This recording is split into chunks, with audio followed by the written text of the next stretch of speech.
we'll toast into the season, till the seasons. I'm so glad about today. Tis the season. Watch the children while they play. Tis the season. And I'm so glad that we're all here. Tis the season. We made another year. Tis the season. And I wish every day would spell like this. Serve every meal with love like this. We'll gather round the table with joy and bliss, and toast into the season, till the season. I'm so glad about today. Tis the season. Watch the children while they play. Tis the season. And I'm so glad that we're all here. Tis the season. We made another year. Tis the season. Oh, I'm so glad about everything. Oh, every day. I'm so glad about everything. Everything our heart desires. I'm so glad about joy that our love brings for us. For us. Tis the season. I'm so glad we're here together. Tis the season. We made another year together. Tis the season. Watch the children while they play. I'm so glad. Tis the season. Watch the children while they play.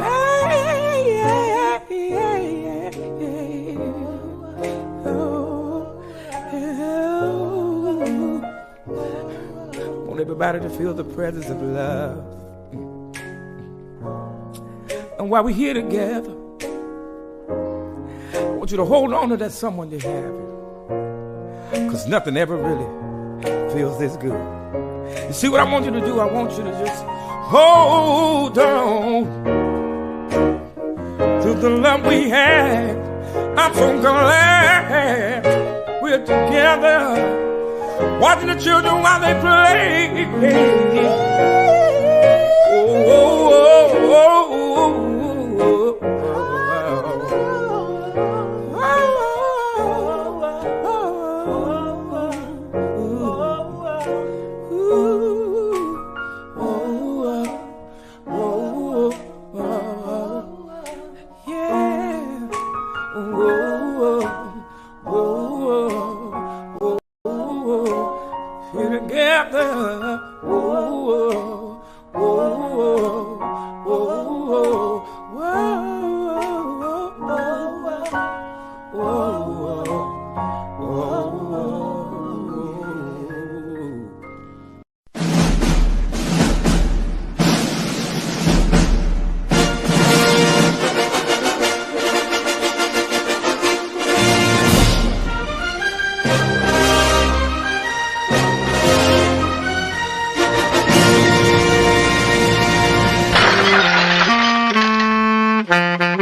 To Saturday Night Bottom, aggressive new show with Lesbian S3. I am your host, Marlon, along with Thiz, along with the birthday girl herself, Anna Hart, just yesterday.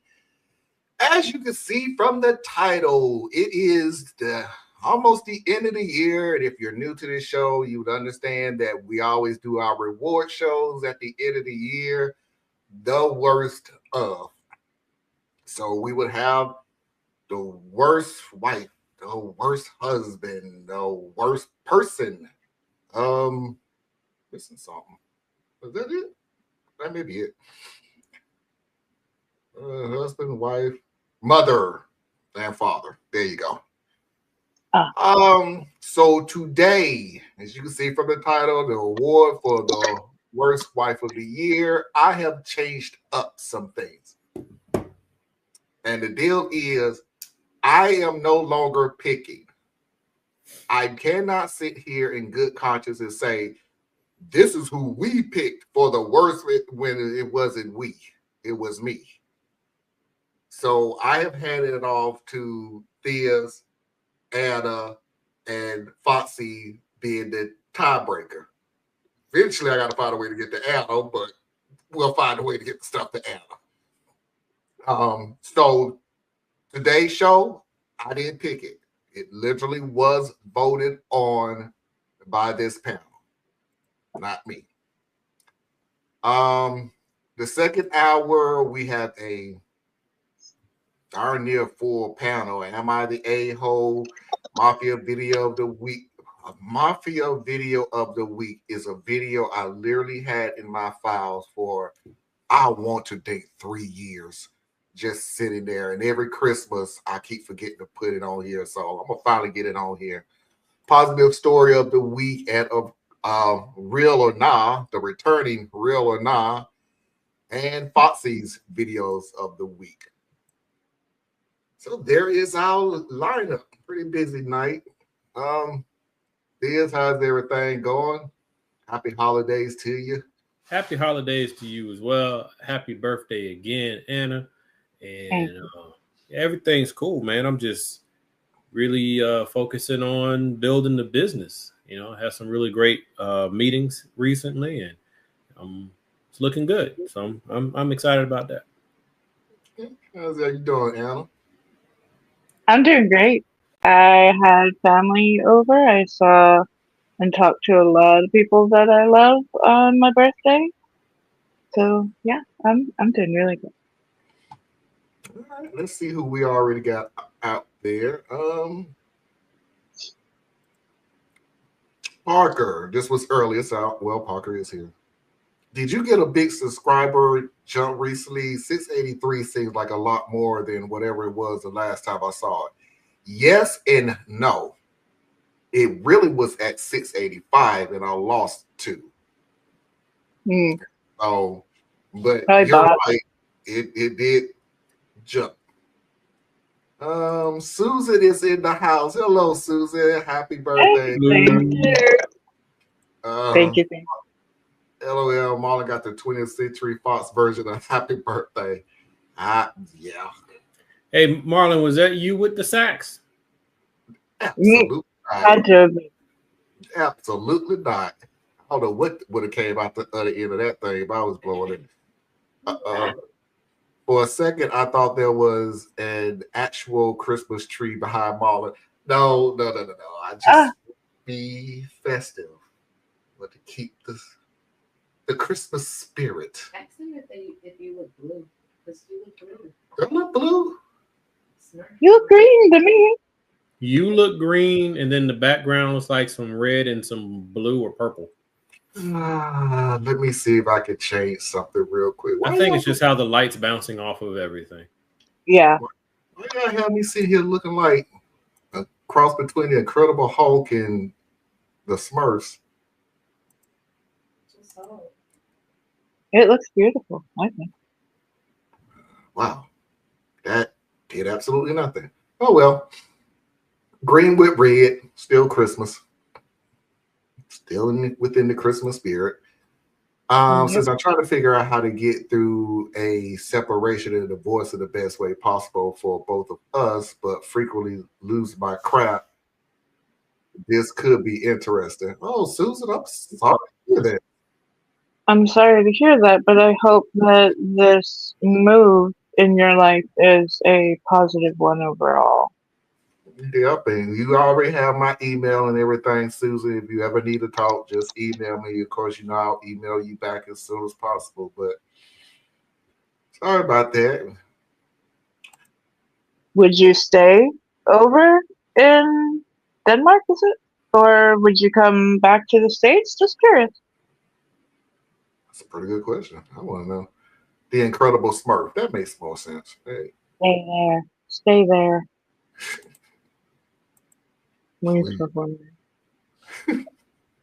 Let's get this party started.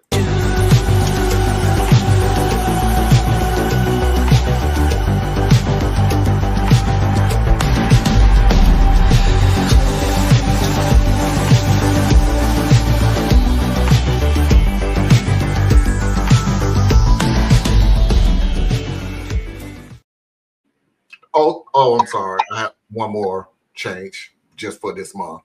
Also, our introductions music and our halftime music.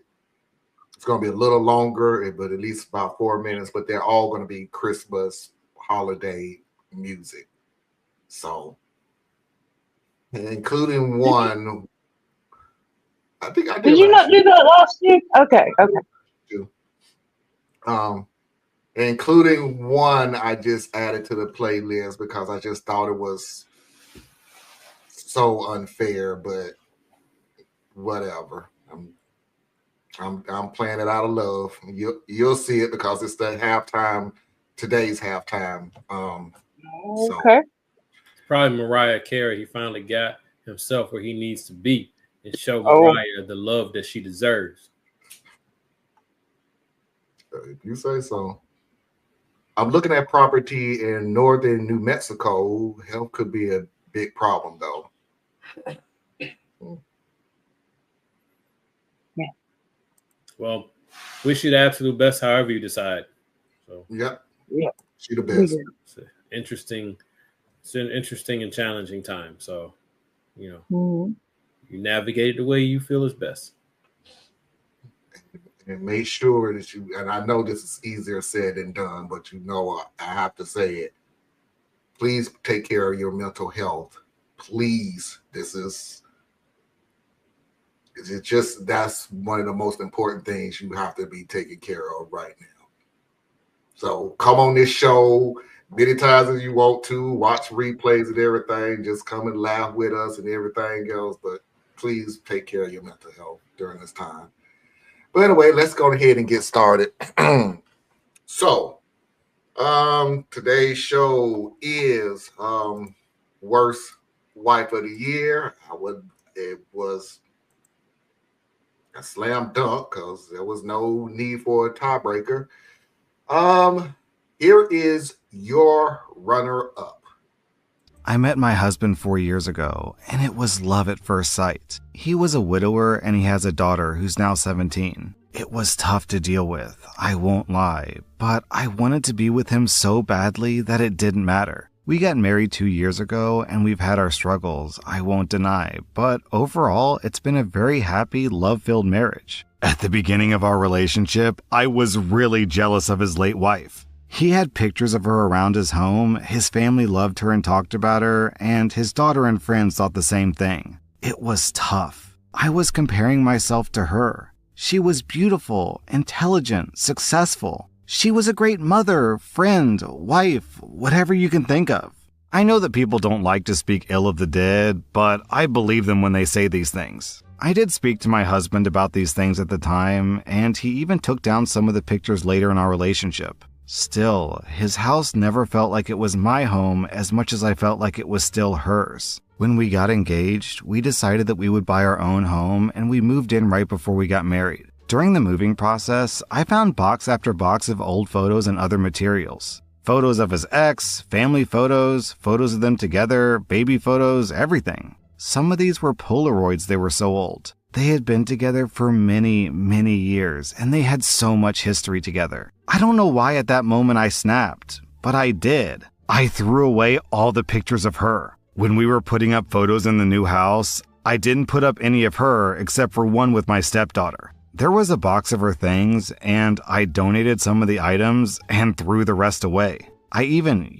went onto the computer and deleted photos that he had stored on there. At the time, I felt like maybe I won. I don't even know what I was thinking this would accomplish, but I did it. For the past 2 years, my husband hasn't noticed. My stepdaughter turns 18 soon. She's a very intelligent girl. She graduated early, goes to a top-tier school, and is very well adjusted for someone who lost her mother so young. We've never been that close. I care for her, I do, but she never opened up to me and has never viewed me as a mom to her. I understand, but it hurts. Anyways, my mother-in-law wanted photos of my stepdaughter because she was putting something together for my stepdaughter. My husband went to look for the photos, and as you can imagine, they weren't there. He asked me about the photos, and I admitted everything to him because I wasn't going to lie to him. He's very angry at me, and he can barely look at me. I've asked him to go to marriage counseling, but he refuses. I'm 13 weeks pregnant, and I'm trying to manage the stress. He's devastated, not just for his daughter, but for himself. I know that he loved his late wife very much, and if she was still there, he'd probably still be with her. Half the time when he speaks to me, he's in tears, and he won't even sleep in the same room as me. I've tried to explain that I felt guilty ever since I did it and why I did it, but he just doesn't care. He asked me, what am I supposed to tell my daughter? Some of the items that I donated or threw away were really important. I know that I screwed up. I know that I need to make this up to my husband and his daughter, but I don't know how to. So this woman is jealous of a memory. Yeah. So, I just like this one just really annoys me on so many levels. If I did my math right, that means they've been married for like 4 years. So if I'm with him, if I'm him, yeah, this marriage is done. Whatever. I got a grown child. She's all out the house. So it's not like the kids can make me stay here. And I got to see about her and me because you are loopy and selfish and a lot of other things. So she's awful to me. I don't marriage count. I'm not going to go no counseling with you. We don't have a marriage. This marriage is done.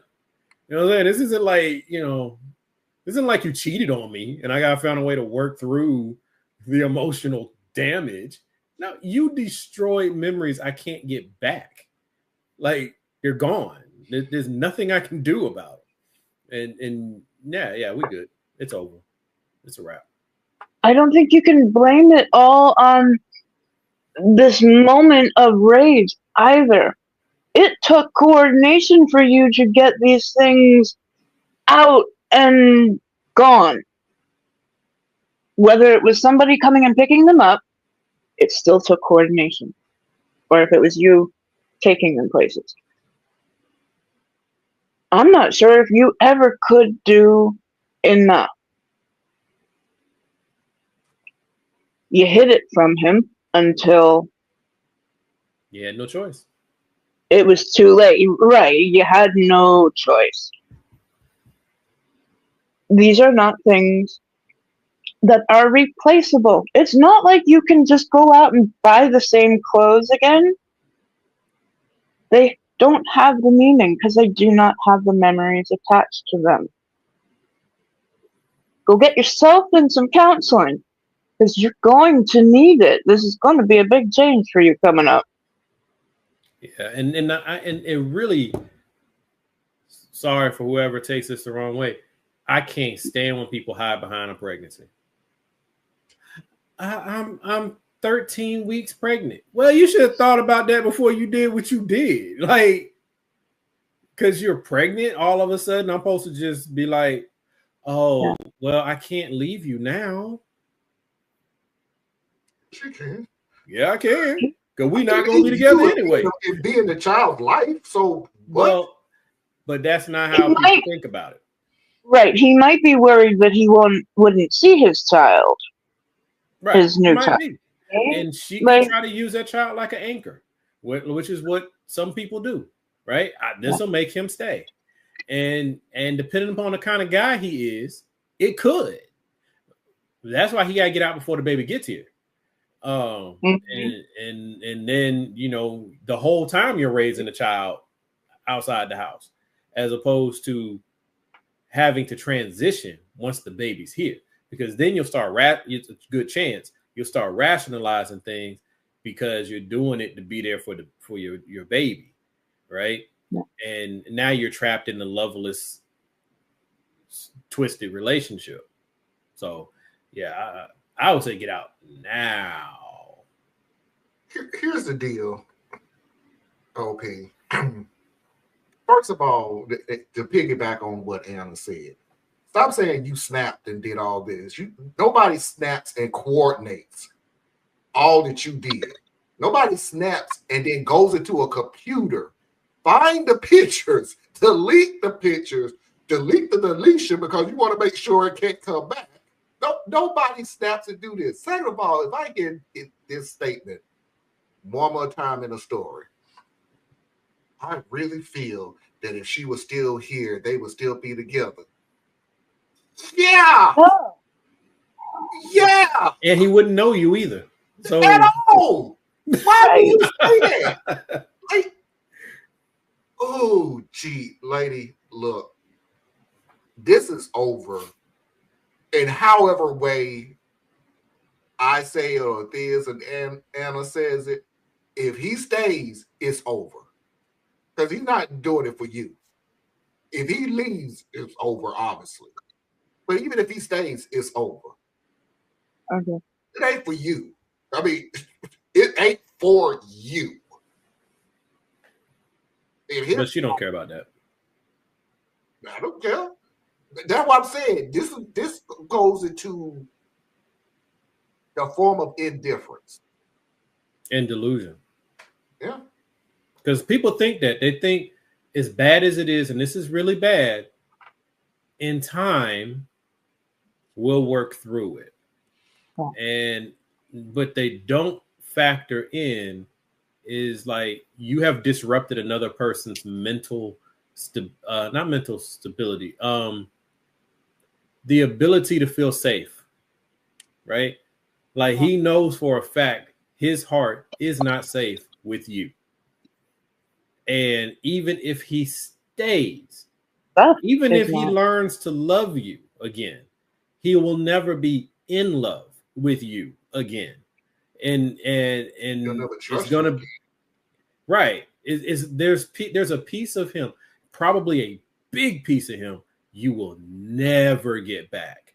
And then what will happen is time will go by and you will have rationalized what you did. And the baby is, let's say, 2 years old now. And now you will start playing the victim. He doesn't love me like he used to. He doesn't treat me like he used to. I'm not happy in this marriage. And then you leave him anyway. So it's like, so now that's like a double burn for him. And you know the funny thing about it, when the story comes out, it's never going to be because I erased the memory of his wife. No one's going to care about that. It's going to come out as he just can't get over his deceased wife. Or he left me with our baby. Right? And it doesn't matter what he says. No one's going to listen to what the person who leaves. Very few people listen to their story. They listen to the person who got left. Right? So he can sit there and say what happened all he wants, but what people are going to see is this woman's left to raise this baby alone, no matter how active he is. Yeah. This is Sorry, let me read this real quick. Yeah, go ahead. This is a betrayal of trust. This is very, very hard to get completely over. Yeah, for sure. I would be even further a little worried if I stayed. Would that kid eventually become any kind of a target for my wife's resentment. What do you mean?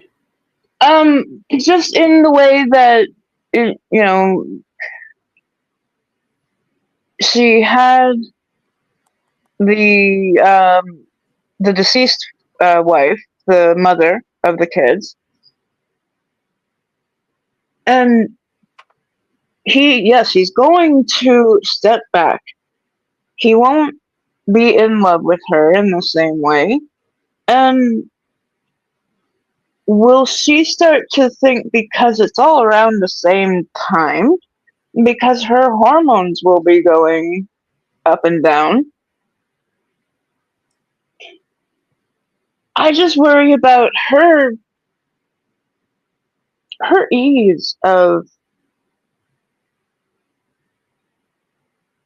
being that jealous. Yeah, because she's irrational. She's irrational minus the hormones. Right. Yes. So, thank you. So, Anna, You're right. Trust me, just please correct me if I'm wrong. So, are you asking, do you think she would take resentment out on the child because in her logic, she did this because she was pregnant? I can see a number of things. Just the fact that right now she is pregnant, and whatever comes, if she is not 100% happy with it, who will she blame? Because she ain't gonna blame herself. Anybody but her? Anybody but herself? Yeah. So I get what you're saying, Lana. I don't, without knowing anything about the woman, of course, I don't think she would be a threat to the child. It would be more of when things get unpleasant and she's having a bad season in the marriage, it's easy to then fixate on the child, because the child is the vulnerable one, and be mad, right? And it's irrational. Child ain't got nothing to do with it. In fact, child's the reason why he's still here. But then you get irrationally jealous because she's jealous of a thought, right? She's jealous of a memory. So it's not a big leap for her to then become jealous of the relationship he has with his child versus the relationship that she thinks she should have with her husband. Okay. Especially if it's a girl child. Right? Yeah. So, yeah, I can see that could be. She might be lacking in empathy to a degree that might make her blame the new baby. Because of course, what we're saying makes no sense whatsoever because we're using logic and we're rational. But we're talking about somebody who doesn't. But that's just it. That's why it makes sense. Yeah. It's the best to both of y'all. Me personally, I'm with Thea's. I don't know if Anna said it, but if she said it, I'm with her. I'm gone. I'm sorry. I got to go. I can't trust you. If I can't even look at you, no, I'm not staying in this. It's no point in me staying in this. Yeah, the one who should feel like this is whatever the story was, a week or 2 weeks, whenever it was that you played it, where he's married and he told her up front that he's always going to be close to his ex-wife, and then they always hanging out together and doing their music together. That makes sense. That would make sense to be jealous, right? Because that's a problem. I don't care how friendly you are and how much you try to involve me. That makes sense to be jealous. This one, the woman is deceased. Like, she can't come back, right? Oh my God, Theas, I just thought of something. And remember that last one, she did ultimately end up passing, and that made it even worse. Like, you were happy she died? Oh my goodness. So I think that was the runner up, maybe. I just thought of something, Theas. He, let's say, bizarre world, type thing. He may forgive her. He forgives her. His daughter will never forgive you for what you did. Which will also strain his daughter's relationship with him. Yep. This woman is like her one person disaster zone. In one day. Well, yeah, the act took one day, but it was leading. Yeah. She seems both very unstable and not very self-aware. Yeah. Unfortunately, we are surrounded by such people. Every day. All right. So that was the runner-up. That was the runner-up? Oh, okay. I lost the vote. No, you actually won the vote. Really? Because I would have said this was the worst one, I thought. Nope. Okay. Nope.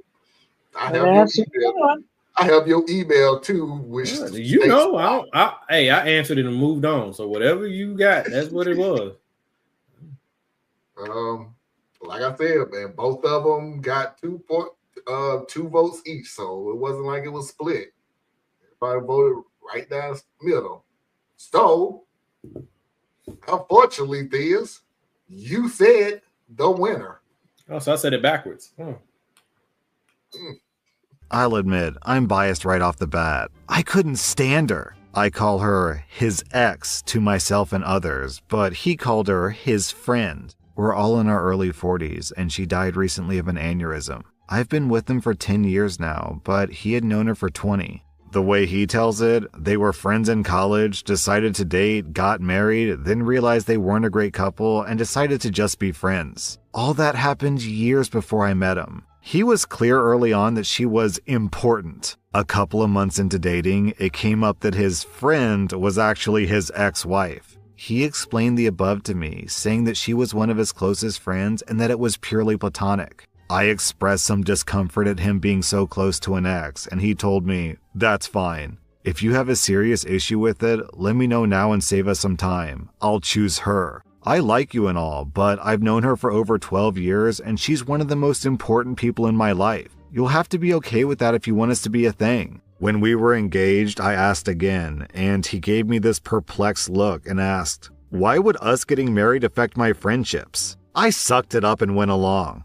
I resented every moment of knowing her, especially when we had to be social. She understood some part of him that I couldn't. Her husband was friends with my husband as well, so it's not like I could use him to help me out. He'd have lunch with her, they'd go to geeky movies, whatever. The few times I brought it up, he said, "We've had this conversation before. You had your chance to back out." She died after they had that lunch the other day on the way to her car. He spent a bunch of time crying, but honestly, I was relieved. He was working with her husband on funeral planning. I told him, "You don't think you're going, do you?" My argument summed up, oh my God, this woman. She's dead, so she's not a factor anymore. He doesn't get to use the "she's my friend" excuse because she doesn't exist anymore. He had his cry for a couple of days, so he gets to be done with mourning her already. There's no need for him to go to her funeral since I wouldn't want her at his. He was the angriest I've ever seen him when I told him that, replying that he'll be going no matter how I feel and that he's willing to burn this to the effing ground while holding up his wedding band. He said, "Besides you, she was the closest friend in my life." Him, her husband, and my sisters are calling me an insensitive butthole over this, all saying that there was no romantic aspect to their relationship and that I'm heartless. Her husband went so far as calling me a ghoul for how I reacted.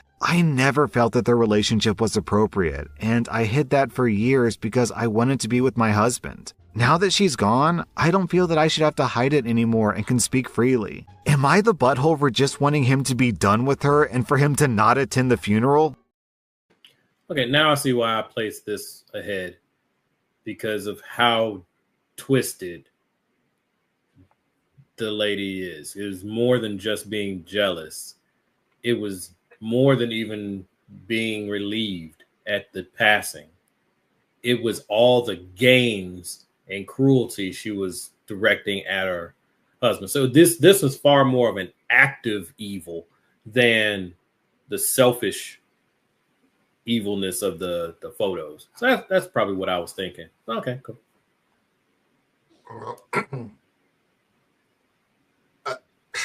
I don't even know what to say about you, lady. I just really don't. I wasn't there, but you just sounded downright giddy she was dead. Let's just be realistic. You sound like you could have threw a party if you could get away with it. And you know how I am about mental health. And one of the things that I cannot stand anybody saying is, I'm giving you a time frame on mourning. So, yeah, you done had a couple of days to cry. Now it's time to get over it. And you a special kind of evil. You are special. You are in another plane. I have never seen somebody who was so excited about somebody dying and did practically, going by your words, practically telling your husband it's over and you ain't going to the funeral. Get over it. Practically just telling him what he's not going to do. And I missed that one part. I'm so shocked that I missed the one part where you flat out even was trying to see if I could use the woman's husband to help break this up. I don't know why I missed that part. I can't even use the husband because they're close. Like you had an issue with this from day one. But because you wanted what you wanted, you sucked it up for years. And it all came to a head where you don't even have I can't even think of what's the word. You don't even have the kindness enough to, even in your heart of heart, in your mind of mind, thinking, whoo, it's over. I ain't got to worry about her no more. You couldn't even keep your mouth shut about it. She doesn't have the capacity for the empathy for her partner. Even if she herself couldn't find a piece to be remorseful about, her partner didn't mean enough to her for her to find that empathy just for him, right? Like the fact the person I love is hurt, devastated, broken, whatever, no matter what the reason is for it. It could be because somebody ran over his pet frog. The fact is, this person you love is broken right now. That should trigger some empathy. It should at least cause you to draw back on how you react, right?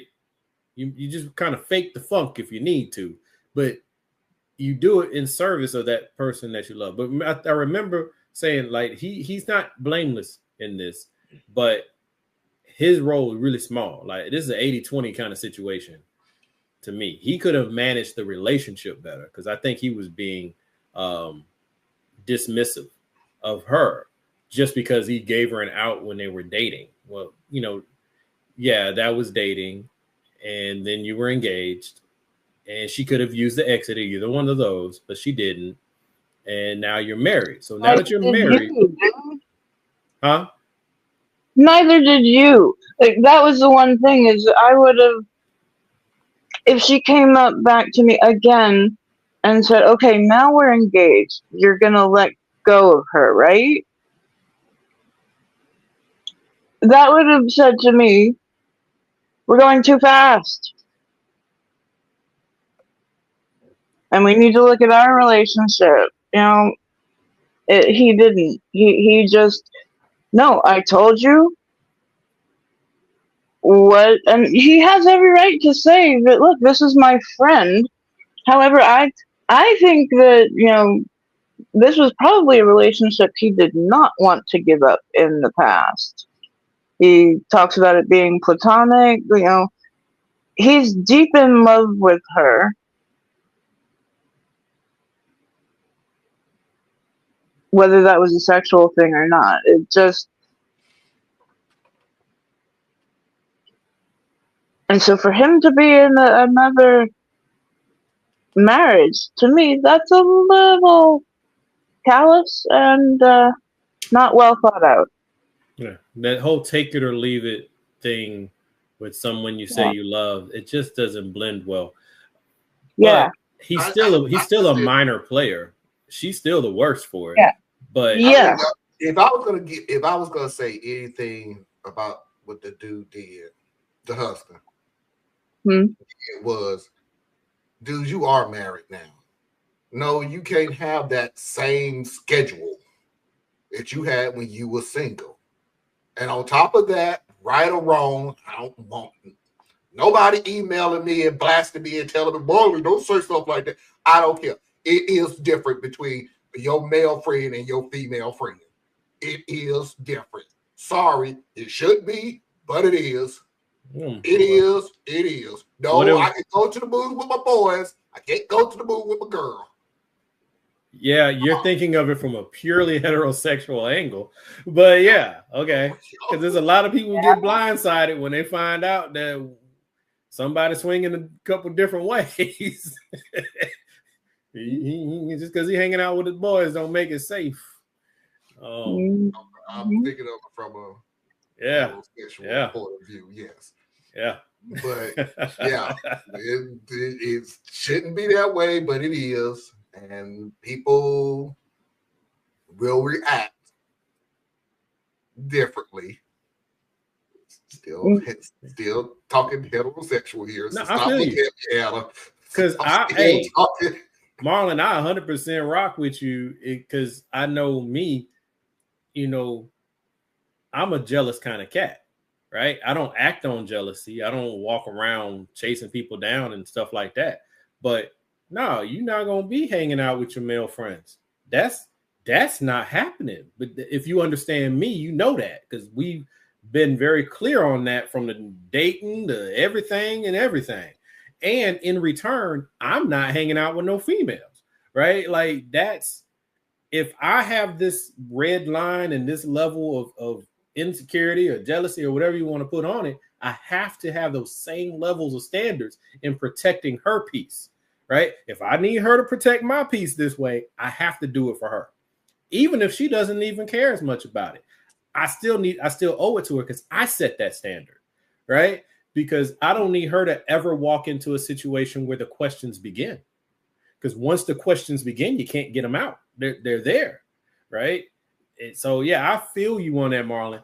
I was just saying, the world is the same as it's always been. I know what you were saying. I know what the taboos are not the same as they used to be. All right, so let's go ahead and get through some comments. Yes, Susan, Foxy is here. Foxy has been very vocal as of lately.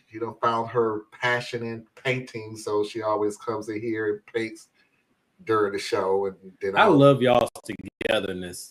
Wonderful. Yeah, it's interesting. She come hang out in your room and do her crafting though, but I love y'all's togetherness. I think it's mad cool. I think it's cute.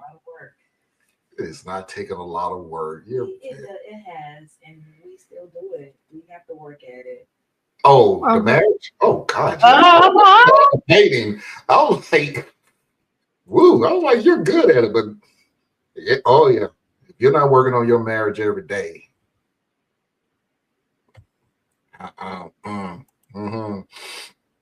This second woman is a psycho. It's really, she's really dark. But she's not that much different from the first lady. If you really think about it, she's not much different from the first lady. If the first lady, her competition was still alive the whole time and then died, she'd probably be pretty close to this. But there is that difference in the stories. I know better than to throw the word psycho around, and yet. No, I think it fits because psycho is just short for psychotic. Fits. I'm sorry. You cannot tell me somebody who, and I'm whatever y'all want to say. Y'all listen to the video again. When somebody celebrates somebody dead, you're a little woohoo out there. Not with normal. some exceptions. Like, I mean, I ain't celebrated anything, but like, you know, Rush Limbaugh, I ain't feel nothing. I ain't feel nothing. But I Rush Limbaugh was something I didn't celebrate. I just didn't say anything about it. It's like, I was good with it. You know what I'm saying? But I wasn't gonna sit there and throw a ticker tape parade about it. That's my point. Yeah. It was Horn Toad and Bobby from next door stepping on them. Yeah, me and Bobby will have a problem. It's gonna be real. You stepped on my turtle, on my frog, Bobby. And you might not have seen it. And I get it. But it happens. Get off my lawn. I don't care if my frog hopped into your yard, Bobby. My frog was alive, and now it's gone. We got a problem, Bobby. Got the dog who ate my turtle, but Bobby, nope. Yeah, I'll forgive the dog. I'll let the dog go. You'll forgive the dog? I'll forgive the dog. The dog just being a dog. Bobby was just walking in his own yard. Bobby has agency. He was walking in his own yard. That's unfortunate. But you know what? I can rationalize in my mind and in my heart being mad at a person. I really can't hold that too tight for the animal. Unless it attacked the loved one. Then I got to go after the animal. And then whoever, quote unquote, owned the animal. Because it's we've had that discussion. It's an interesting concept to own another living creature. But you're responsible for it. You are responsible for it. So. All right, everybody. We're going to cut the first hour short because I looked at the second hour and we are really deep with a whole bunch of stories. And so we're going to go ahead and go into the Mama Heart Hour with Am I the A-hole? Mafia video of the week, positive story of the week, real or not, and of course, Foxy's video of the week. 4-minute break. Well, let me see.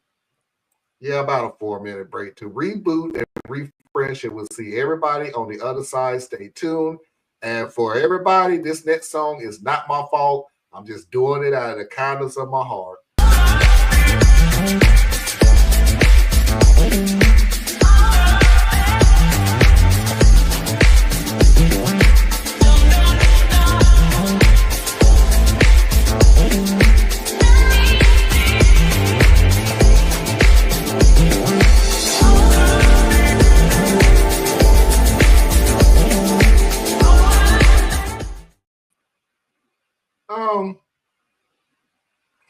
You did a good thing, Marlon. You did a good thing. We are a weird bunch of people. We have conversations during the break. It's like we are really a weird group of people. But anyway, I hope it gets copyrighted, please. Anyway, let's go ahead and pay those bills. Radical Truth to Power tomorrow at 8 p.m. Eastern Standard Time. We're working on a subject we may already have in our heads, but I don't want to say it because who knows. But if nothing happened between now, kind of touched on it before. Oh, we touched on it a lot. And as Diaz told us earlier, it came to a head. Please do not forget to go to patreon.com/Tracy Media Fan. Help support Tracy and all of her endeavors. Please do not forget to go to Anna Hart's website, BorelliEtc.com. Learn something that you didn't think you need to know, but you should. Please do not forget to go to Thea's website, OurUnitedCore.com. Communities build movements. And if you need to, you can reach me at radtp@outlook.com. That's RADTP@outlook.com. And let's us get into the Mama Heart Hour. That was flawless. Oh, Anna, yes.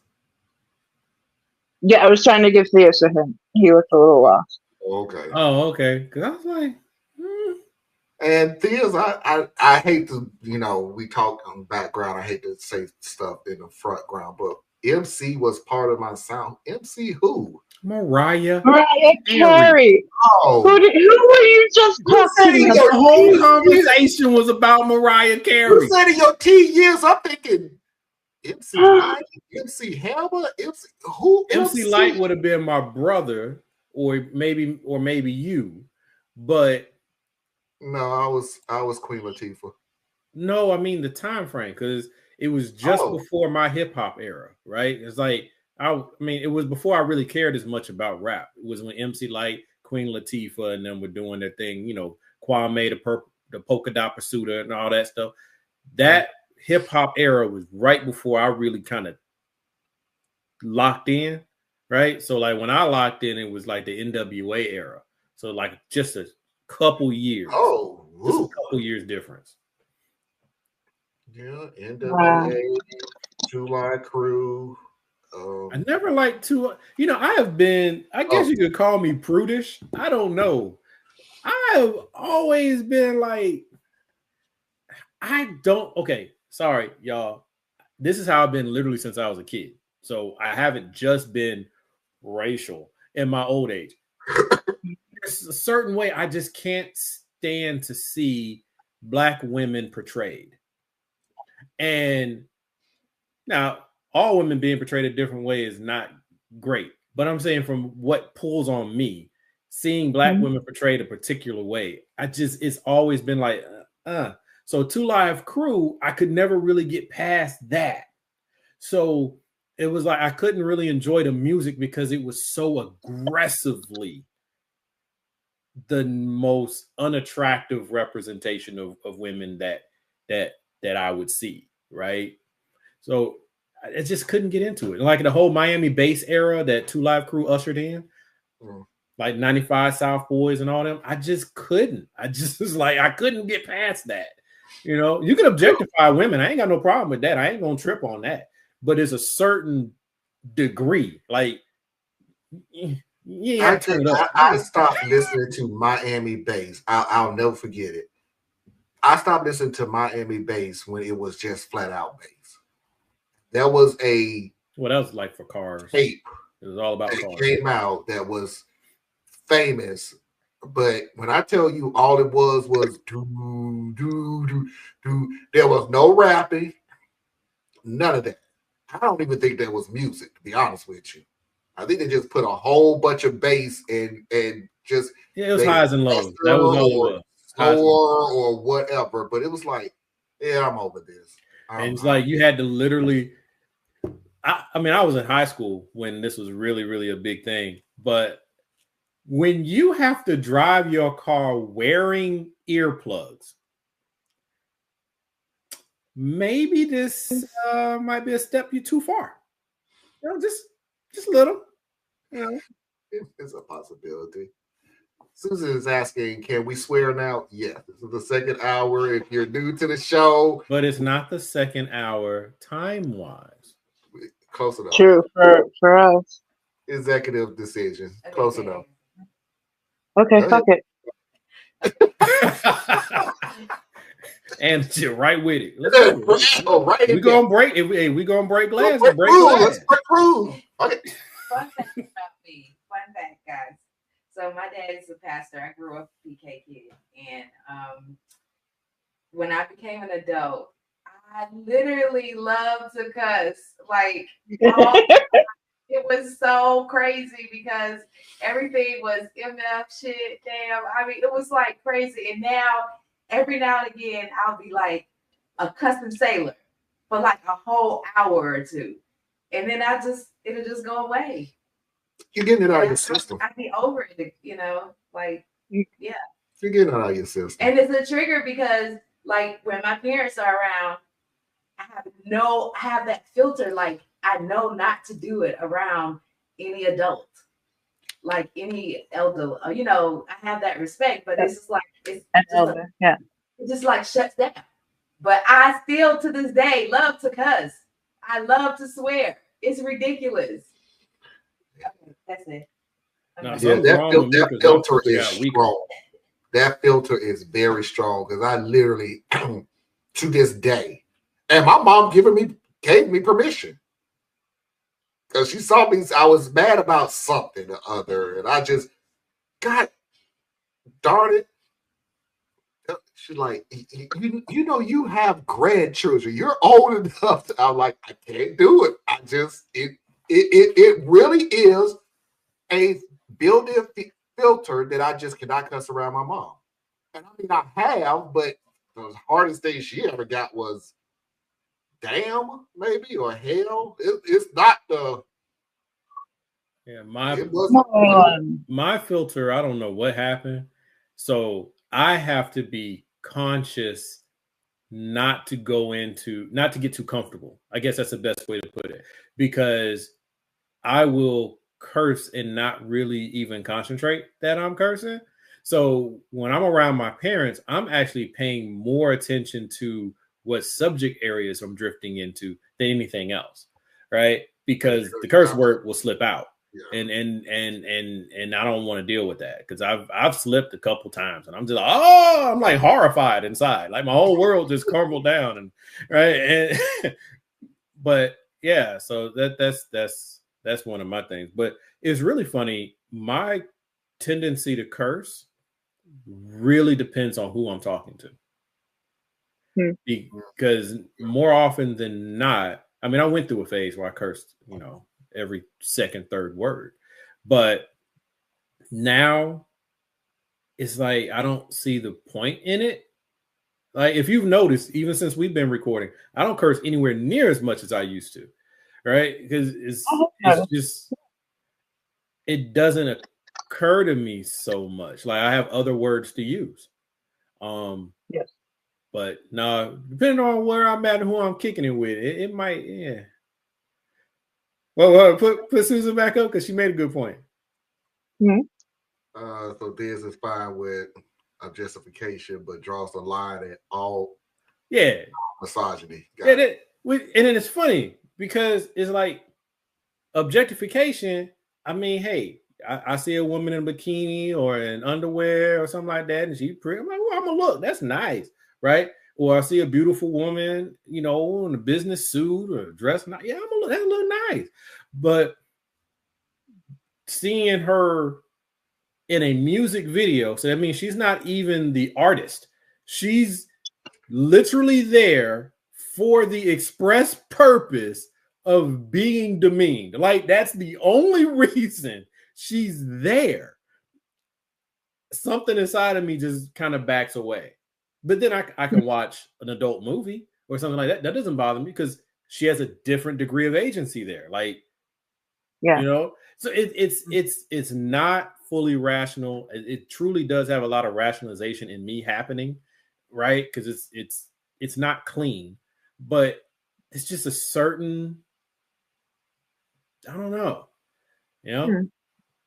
just like I'm not gonna go into that, but it's just a certain way that, because there's a part of me that takes the Black woman specifically and lifts her up onto a pedestal, because to me she's the backbone of everything that makes my community possible. So certain lights I just prefer not to see her in. I'm not saying don't do it. Do your own thing, but I will back away. Okay, now I want Foxy to go away now because I get it. I'm green. You were super green. I got you. I'm green. Like you ate the wrong candy in the chocolate factory.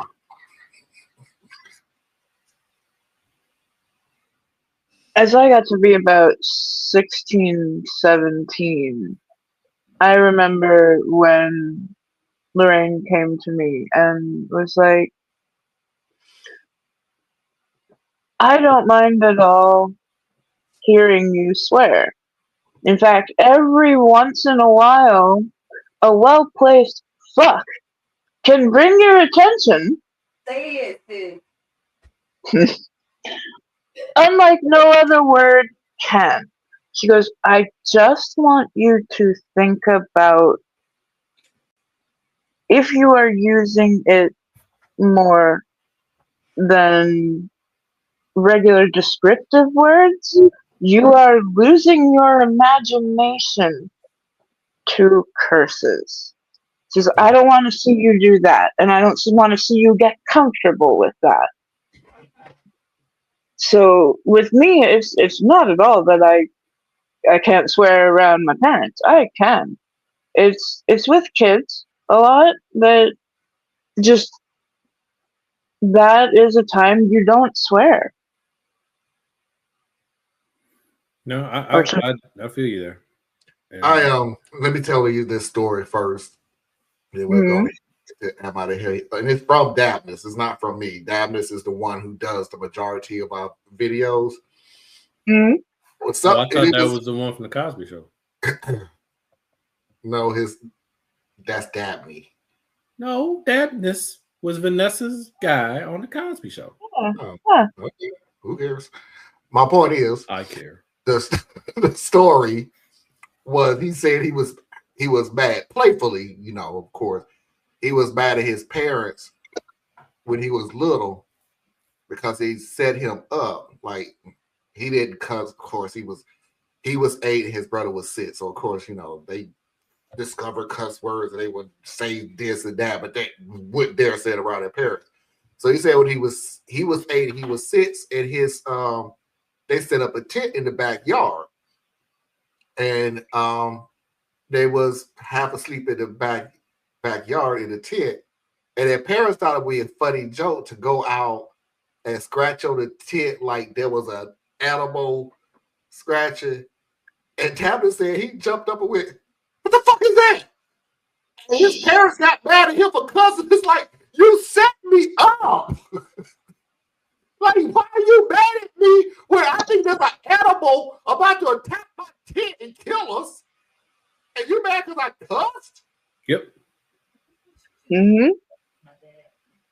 I got a job to do. Look, I got a job to do.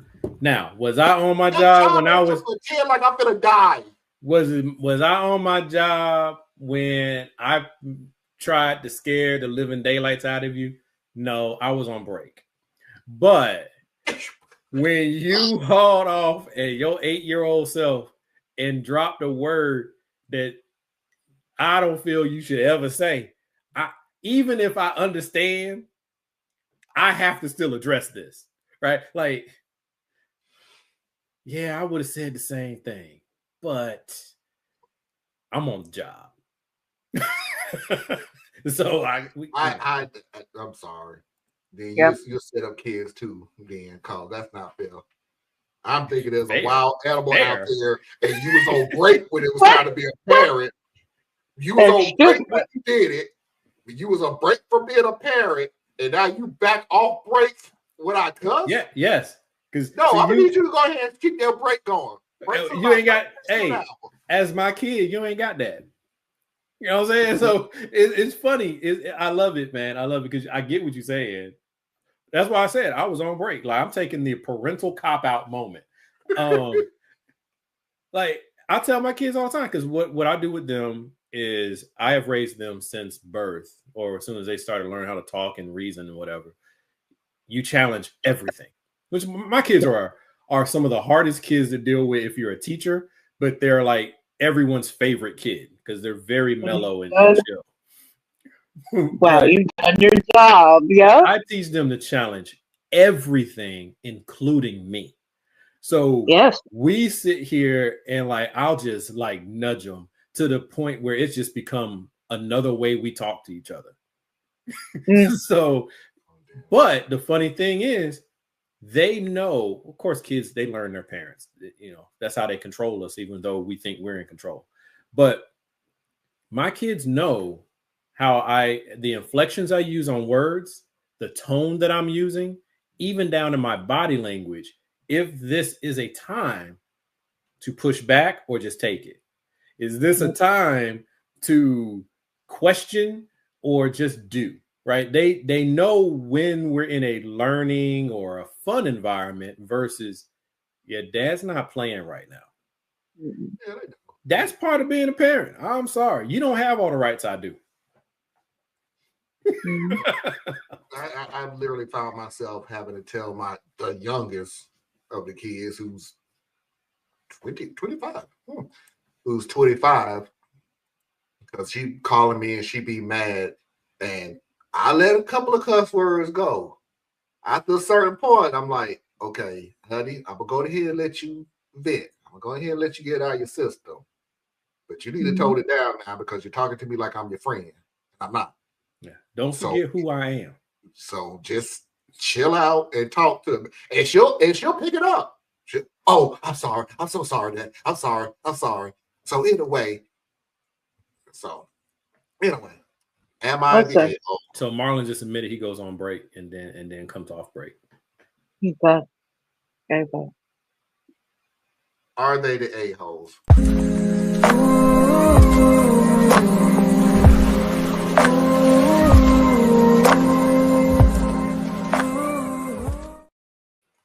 Clearly, I'm finna pull an Anna right now. I love them.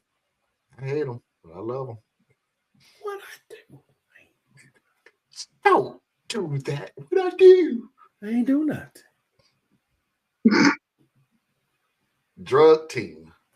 I'm a 19-year-old woman, and I had surgery a couple of days ago to get all 4 of my wisdom teeth out, and because I had a really bad fear of dentists, they had to drug me pretty hard to do the removal. Not like laughing gas that wears off really fast, but actual IV medicine, so I was pretty much unconscious during the whole thing. They told me to have a responsible adult drive me to the appointment and back, because the meds they gave me would make it dangerous to drive. My mom was on a work trip and she couldn't take me, so I asked my 24-year-old sister-in-law, Bree, if she could do it, because the whole thing would only take an hour or 2. I even offered gas money because the dental office is like 45 minutes away. I would have asked my brother, but he works during the day while Bree is a stay-at-home mom to their 2-year-old daughter, who I think was at Bree's mom's house that day. Bree agreed to take me to the appointment, and the surgery went fine. Bree waited in the lobby for me to be done. When I came out of anesthesia, I was very disoriented and nauseous, which I guess is normal. I had gauze shoved in my mouth to stop any bleeding, and Bree took me to her car after I was let go. I don't really remember much of the drive, but it felt like not enough time passed before Bree got out of the car and told me to come with her. I was really out of it and just followed her because the alternative was staying in the hot car. And for some reason, we were at a pool? I was really confused, but once we were through the gate, Bree basically parked me at one of those little table benches and said that she would be back in a while. I was still trying not to puke and was really dizzy from the 90-degree heat and the drugs. So I asked her to take me home, but she wouldn't.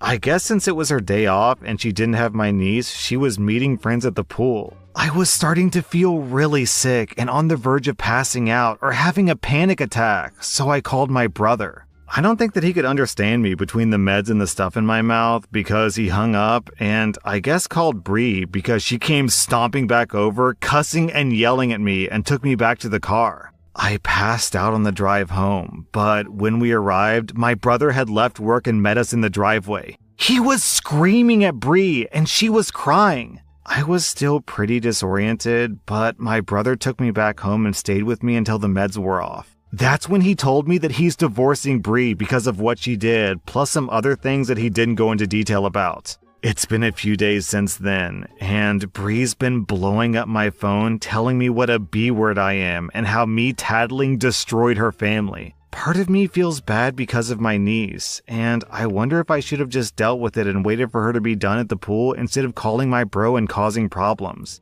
Am I the butthole? No. Obviously, there was something else going on.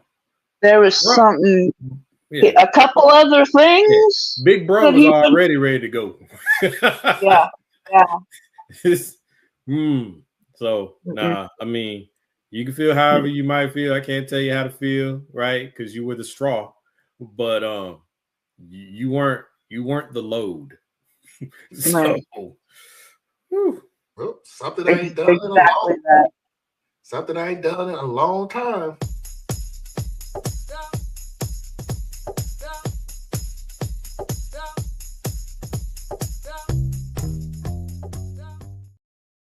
Tracy, I need you to write a letter to the editor because that was you.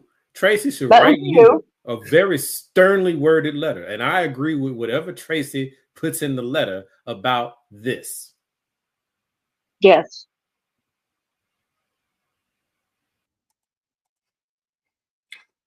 Part 2 to the story.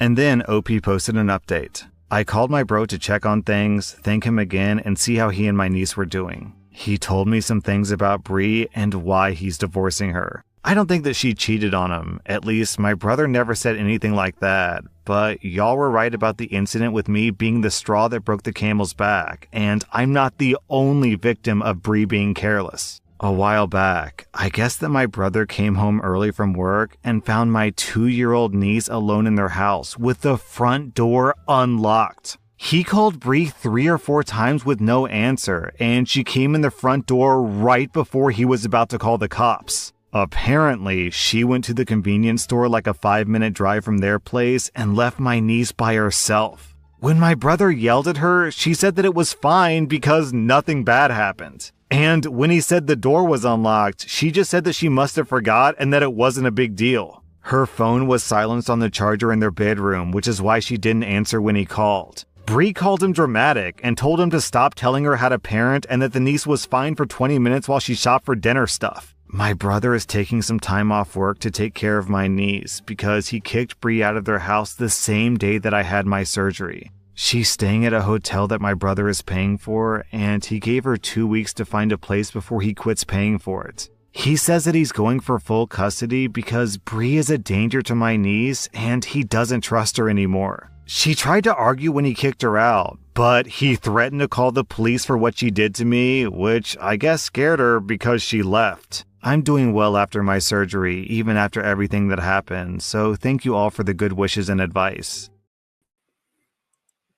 Yeah, I hope he has some kind of documentation or something. And there's more than just what she did with the baby. Now, that in and of itself is enough. But now you got to prove it. So, yeah. But either way, he's got to go. But I hope he gets custody because she's simply unfit. Yeah. Because the police would have been there, yo, leave my child in the house. Okay. I never did understand that. I'm calling the police. I'm a nut. So, and the funny thing about it is, I wouldn't call the police thinking, hey, my wife left our child here in the house with the door unlocked. I'm now into not parenting mode, but now into husband mode. I'm thinking, what the hell just happened in my house? My child is here by myself and my wife is missing and the door is unlocked. So I'm calling the police like, hey, something foul went down in this house and y'all need to figure out what happened here because I don't know if somebody took my wife or what the deal is going on here. Yeah, but your wife would have been walking in the door before the police got there, right? Because that's how short her time away was. I'm saying the police would have been coming because there would have been a concerned neighbor trying to figure out what the hell's going on in my house. Because when you came home, it would have been loud and messy. So you left my 2-year-old child in the house for 20 minutes. Yeah, you don't leave my child in the house alone for 20 seconds. Exactly. You don't leave my child in the car and go in the gas station. You don't leave my child nowhere. And if you got to do something, you're gonna do it with her. And you can't explain that to me in a million years. Why you need some alone time to go? What was your mindset? And I guess you're right, Thiz. I guess that would have been my all-time anger. What was you thinking? To think I'm going to be gone for a certain amount of time, so he'll be fine. He will be fine with you. I got some strange looks when I had my baby. Wrapped around my waist, going into the gas station, paying for my gas. And people looking at me like, you only been here for about 2 minutes. Hey, how long do it take to take a baby? You act like it's taking an hour to day. Nah, you snatch and run. How long does that take? Yeah, I mean, for me, it's. I agree with you, but for me, it's like it's just quite simply, I'm so attached to my child is attached to me. Right. So there is nowhere I'm going. Because like even when I had the little ones with me, when I got out to get gas, crack the window, close the door, lock the door, even though I'm standing right there. Okay. Right? Like Yep. I'm paranoid, right? When it comes to my kids. Like it's a strange thing. But like this here, I don't even know what you were. I don't care what you were thinking. I'm going to ask you because I need you to say it. I need to hear you say something, but I don't care what your answer is because the answer is you were not thinking. Your answer is, I don't want you to think your answer is going to change what I'm going to do. Oh, yeah, absolutely. I still need to hear. I need to hear why you thought this was okay. Yeah, I need to hear from you how dumb you are. Right? I need to, right? Now, if you don't answer me, then there's nothing I can really do about it. But I'm going to ask you because something in me is like, I can't be attached to someone this dumb. Like, dumb, dangerous, inconsiderate, self-centered, egotistical because you came back talking about, I only been gone for about 20 minutes. You are a walking tragedy bingo card. You just don't care. You just, whatever happens, happens. And Parker, you're right. Who would ever think a good idea is to put somebody out in the hot sun in a chair right after they got their wisdom teeth removed? So crazy why people do certain things. Yes. Like, I'm picking you up, so I'm now going to put a drugged up teenager out in the hot sun because to you, I got a day off. Because remember, she didn't have the baby. I think y'all are being off to go enjoy yourself. I'd rather you have said, never mind, I can't do it. Yeah, I think y'all are even overthinking this. Like okay, I consider myself to be a reasonably bright person. If I had my little sister, right? Because effectively that's what you got, your little sister. Right. The fact that it's hot outside wouldn't even occur to me. Like that's something you would use in addition to how stupid I just was, right? Like you gonna hit the notes that I even took her there, like that, right? But then just to add on, because you're angry, you'll say something about, and it was hot, right? This was wrong the moment you didn't take a drugged up person straight home. Like, you don't even go to Publix. You know what I'm saying? Like, pick them up, go home. That's what you do. The person is still under anesthesia. Pick them up, go home. Any answer you give me, short of we went through the drive-through at X fast food place or CVS to get the prescription. Yeah. Yeah, you're right, Kim. Yep. There goes up there with the parents who forgot their child. I'm sorry. Well, with a little bit of a caveat. What's the caveat? Because I'm sorry, I didn't get the comment. Oh, sorry. This goes up there with the parents who forgot their child in the car and go to work. Yeah. Here's the caveat. It's inexcusable, but it's explainable. And these are the types of mistakes that are fatal. When people drive to work, they're not thinking. They're moving on like learned behavior. So it's not hard to believe that someone got the kid in the car and then their brain shut off to the fact the kid's in the car, especially if it's a little kid because they don't make no sound. And then they drive and they go to work, they get out, they lock the car, they grab it, and they go. It can very easily happen. That's why we have all these alarms in our cars now. They'll be like, hey, basically the car's going to tell you, you open the back door at some point. Check your car. Right? It's because people's brains literally shut off, and it's not a front of mind thing. Now, I am, retentive, so I'm looking at my kid constantly when they're in the car. Even with them being teenagers, I still am looking at my kids in the car. I'm looking in the mirror. I reach back and I grab their leg, stuff like that. I'm interacting with them anyway, but I'm obsessed.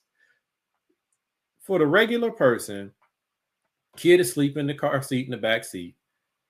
Their brain has shut off. Because how many times, honestly, have you driven somewhere and you have no memory of how you got to where you're at? I did that one time before. No, I got a better one for you. And to this day, I have no answer for it. I have drove this route so many times for when I was working out far away that was coming home. I have no idea why I missed my exit to get to my house. I just flew right past it. And I would never do it again because I discovered there is no exit anytime soon after this exit.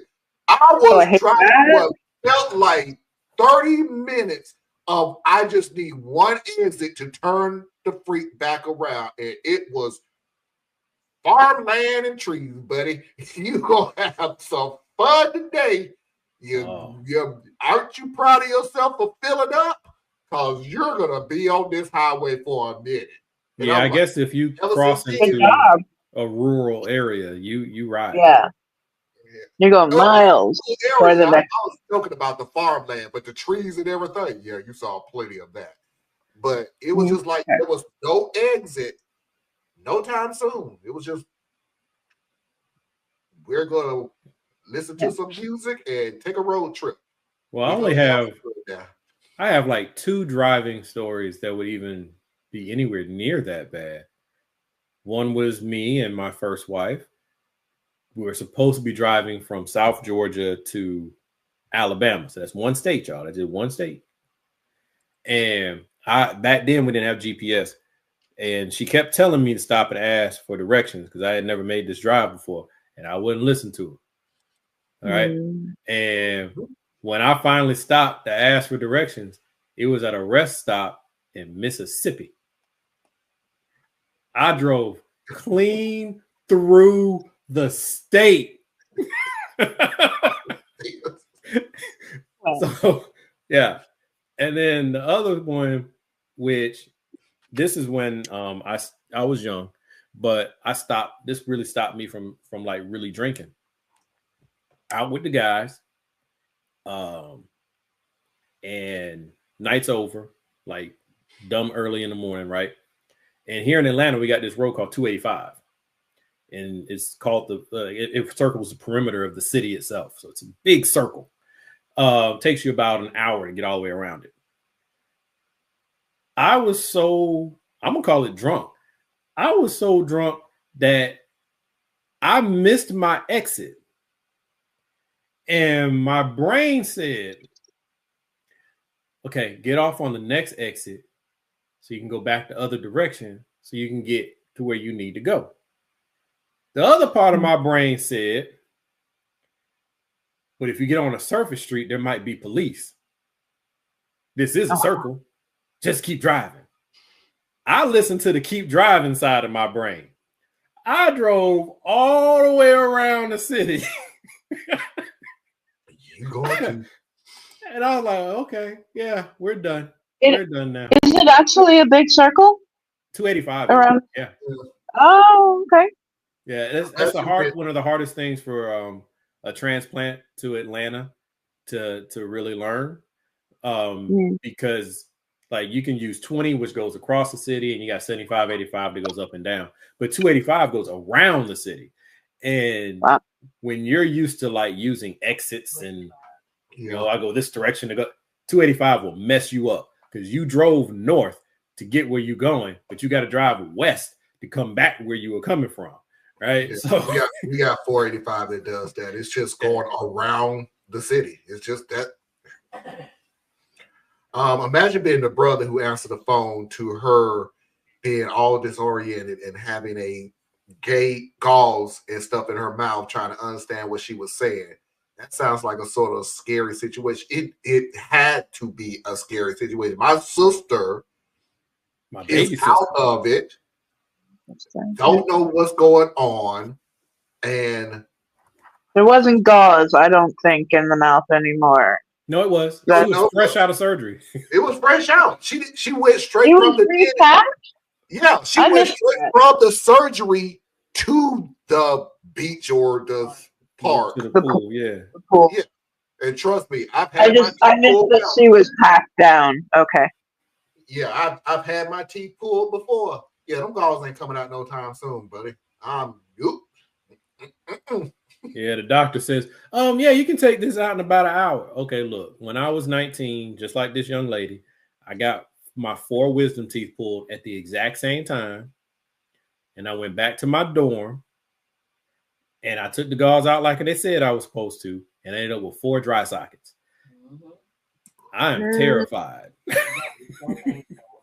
No, I just remember I had my teeth pulled out. We was at Susan Street, Kim. When I had my teeth pulled out. And they said the same thing. When you feel comfortable, just take the gauze out. You don't have to sit with it. I took one gauze out. And all I saw was this trickle of blood coming out my body. Nope. Going back in, buddy. Nope. Is that the time I had to pull over so you can? Yeah, that's the time you had to pull over because you oh God. Lady, you don't need to take care of anybody, including yourself. After sitting in the house, driving. Hey, sweetheart. Oh, that's the worst. I've done that on various road trips, taking the wrong exit, making a wrong turn, and having to drive another 20 miles before you get a chance to turn around. You want to have a fascinating, and I'm using that as in a loose term, to be honest with you. Washington, D.C. is like the traffic from hell. I haven't been to New York yet. D.C. is Washington, woo, that's some very interesting driving. People in D.C. drive a hell of a lot worse. And that's speaking as somebody who's driven in both. Yeah, I learned to drive. I grew up in New York. Ooh. Yeah, that's where I learned how to drive. It's bad. That's either really good or really bad. It doesn't seem to be much of the middle ground. I must be a freak. All I got was Tylenol. That's what I used because they gave me oxycodone and it didn't work at all. Not at all. Not even. Different things work for different people.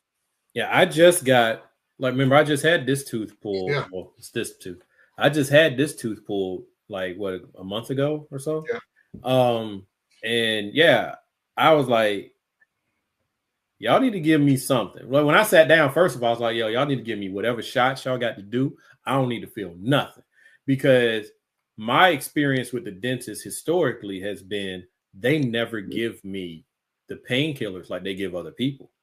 So that's another reason why I just didn't like going to the dentist, because they wouldn't give me, my wife would be like, oh no, they gave me the shot, and then they ain't giving me no shots. I used to go in there and be grabbing the chair and just freaking out because they just in there. I'm feeling all the pain. So no, that actually is a stereotype. Right. So they somehow think that they think black people generally don't feel pain the same way. But black men, they sure enough ain't, so we're talking about society. We talked about society, Anna, where I know in the 80s that they didn't think babies felt pain. Like they wasn't old enough to feel any pain. So whatever goes. And this is, and like I said, it didn't get to them until the 80s that no, they can feel everything that you're doing. Yeah. So the stereotype of black people not feeling pain or not as enough pain, or we can tough it up through pain. We can tough it out. That's the stereotype. Always been around. And and not to, take everybody too far down the dark road of American history, but That's right. when you look at the medical instruments and a lot of the procedures that are commonplace today, it was because they experimented on Black people during slavery and Jim Crow, and they experimented on Puerto Rican people during that window of time too. So they weren't giving us any painkillers and stuff like that. They were just torturing us, right? So like the whatever the speculum or whatever they use for ladies when you getting they created that using experimentation on our women. It's a really dark thing, but the fact that I would never get painkillers for that used to freak is why I was freaked out. I didn't want to go back. I didn't want to go. So they had me like really loopy when they did my tooth. But then when I went to go pick up my pain meds, it was one of those oxys. And I'm like, I don't take this. I will not. Right. So it was Tylenol for me. I just tell you like this. I picked up the oxy and it was like, and I was telling Foxy then, I was like, this is not working. Well, take another one. Okay. I took another one. Ooh, that's scary. This is not working. Well, no, because the second time she said, okay, don't take another one then. Because I don't want you getting hooked on oxy. So I said, go just give me some Tylenol. And I popped in two Tylenols, and my mouth went. Well, that was probably because the oxy was in your Yeah, the oxy was already in your system when the Tylenol kicked in. So that's probably why that but whatever. One oxy is enough for like a person who isn't dealing with chronic pain. One oxy is enough. So even putting the second one in there that's why I was saying, ooh, that's scary, because it ain't about the addiction part at that point. It's about you could, have a bad reaction. So oxy ain't nothing to play with. It's scary, man. It's so scary. Yeah. People at some point actually thought babies don't feel pain. That's something so basic that ancient civilizations should have been able to figure that out. No, they didn't. So that's that. Now you're right. So here's my hobby horse. It's not that they truly didn't think that we didn't feel pain. That's a rationalization because they don't care if we felt pain. We were the equivalent to a cow or a horse. So if you're hurting, oh well, animals go through pain all the time. Do we give them pain medications? That is the lens that they look at us through. So yeah, you got pain, but it ain't like when I have pain, right? You're a lower form of human life. So whatever you're feeling, they're used to pain. That's what it is. Don't forget, this is also the same nation that fed our children to alligators as bait. Okay? Yeah. So when you go looking into how cruel one human can be to another, oh my goodness.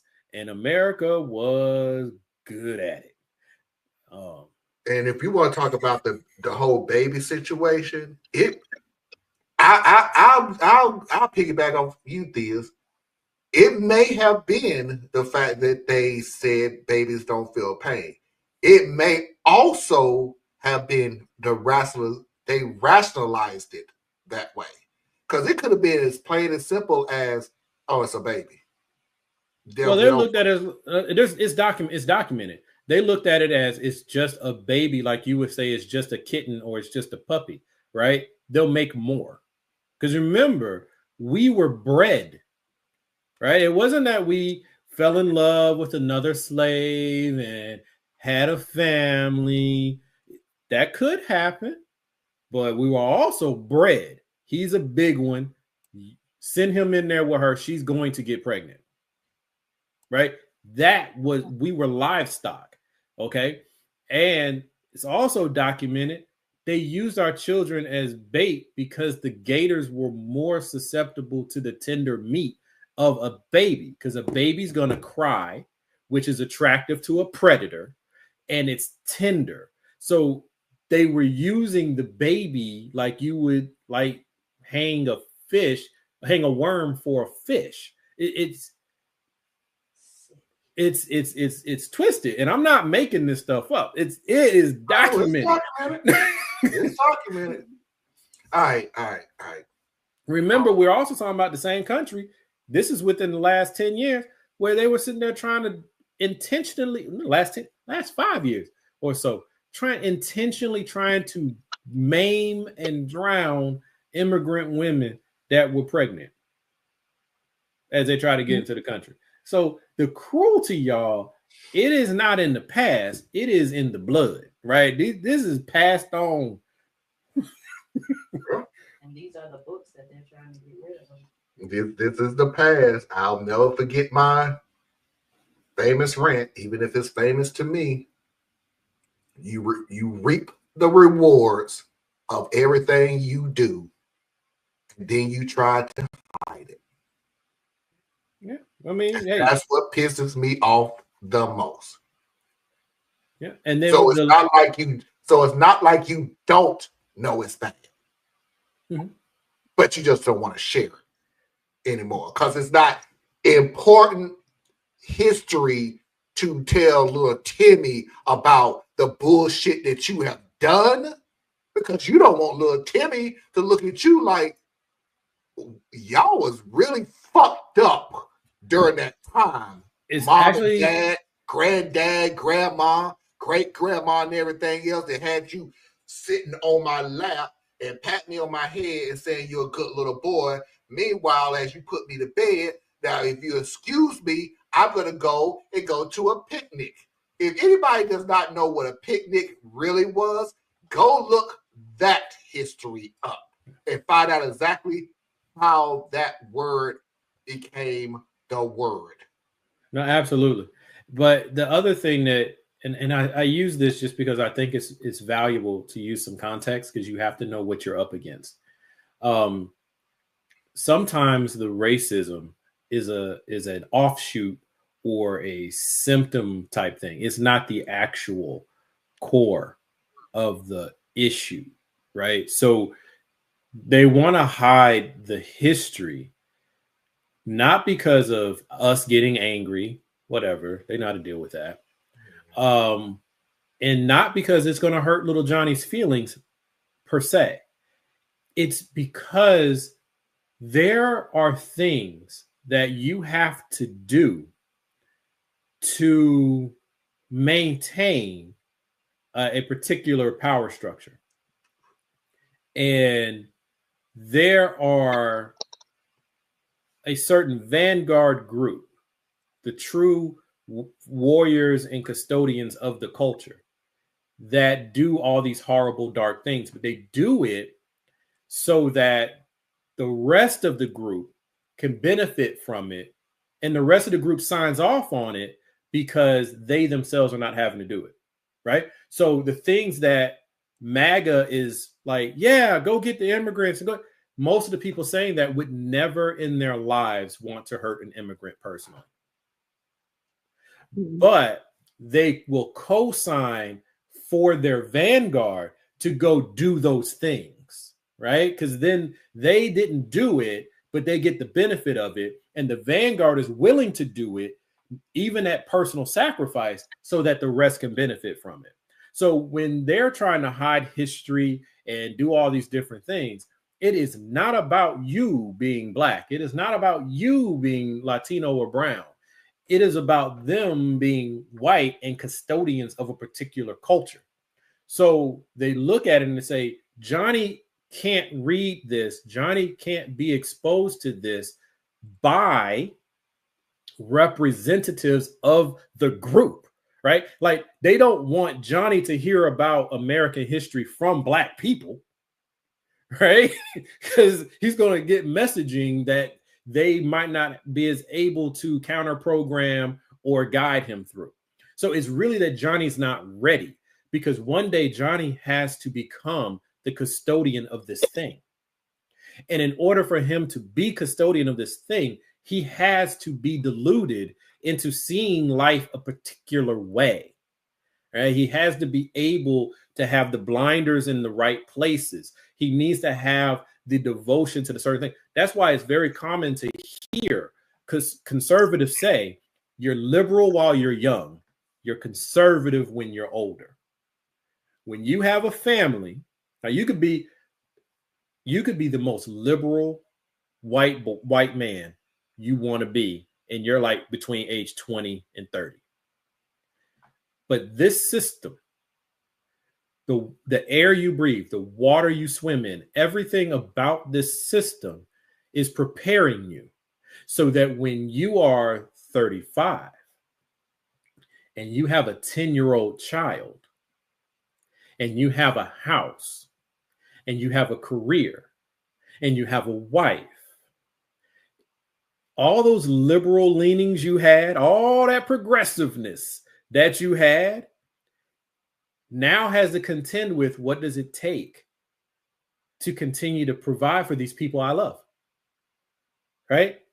How do I make sure that house is still there? How do I make sure my son has a better opportunity than I have, right? All that stuff is now real for you, and you're sitting in a position of authority to where you were handed some things and you don't even think they were handed to you. You are rewarded for some things and you just think you deserve to have those particular rewards. And you are now vested in the very system you once opposed because you need it. So like people, that's why I'm pushing back out here in the streets. I don't do it online so much, but helping people see past the easy. The easy is to call everyone a racist. That's the easy. The hard part is to see where they're actually coming from a very human and natural position. They are doing what makes sense if your purpose is to protect the group. When you understand that, you can now maneuver. But so long as you think everybody who does things hateful towards you hates you, you're missing the plot. But I'm sorry, Marlon. Oh, that's okay. Mafia video of the week.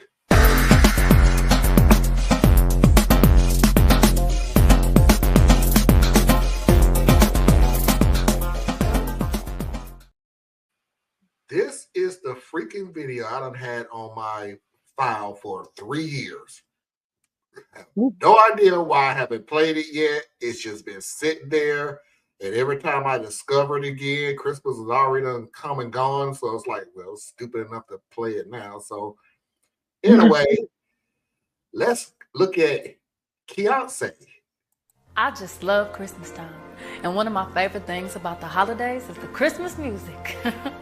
With that being said, I'd like to present to you Sleigh Bells, a compilation Christmas album I've created featuring original and holiday classics sung by myself and some of my favorite divas. Check it out. Jingle bells, jingle bells.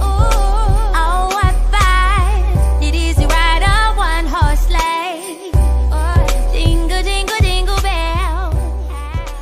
On the naughty list, if you are, then you need to make a change, babe. The Santa's coming in his open sleigh. Let it snow, let it snow, let it snow, let it snow, 'cause everything's gonna be alright now. Let it snow, baby. Let it snow, baby. Oh. Santa, take a good look at your shelf. Damn elves just working like hell. Add Dasher, Dancer on that list. What you mean that you need their help? You need to do it yourself. Oh, oh, oh.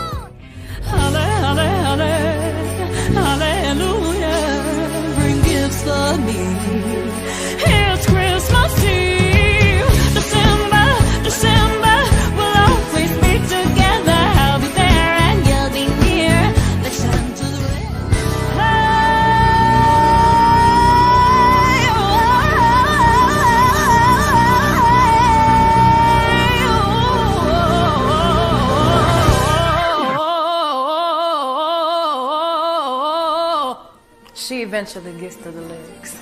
We even have an unreleased version of Oh Holy Night sung by the legendary Whitney Houston.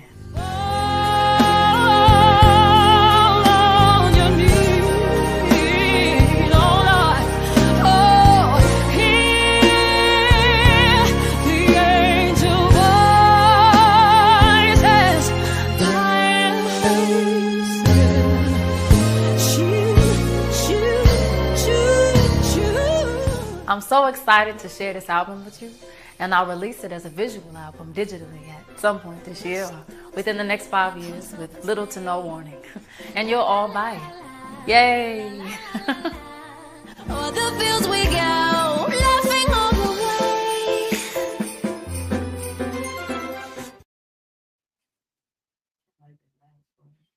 way. You're muted. Sorry, I was saying just take my lunch money. Just take my lunch. Here it is. Right. But, you know, I'm gonna take this a whole different angle, of course. God, I love the versatility of women. Like where you can just like change your hair up and have a whole different look. Like I love it. I don't like blonde hair, but I love the versatility. I thought that was mad dope. But I sorry, I had to bust out laughing when she did Michelle. Because I'm like, ain't nobody listening to Michelle. Nobody know who Michelle is. I would tell you right now. Ask. Oh, Michelle?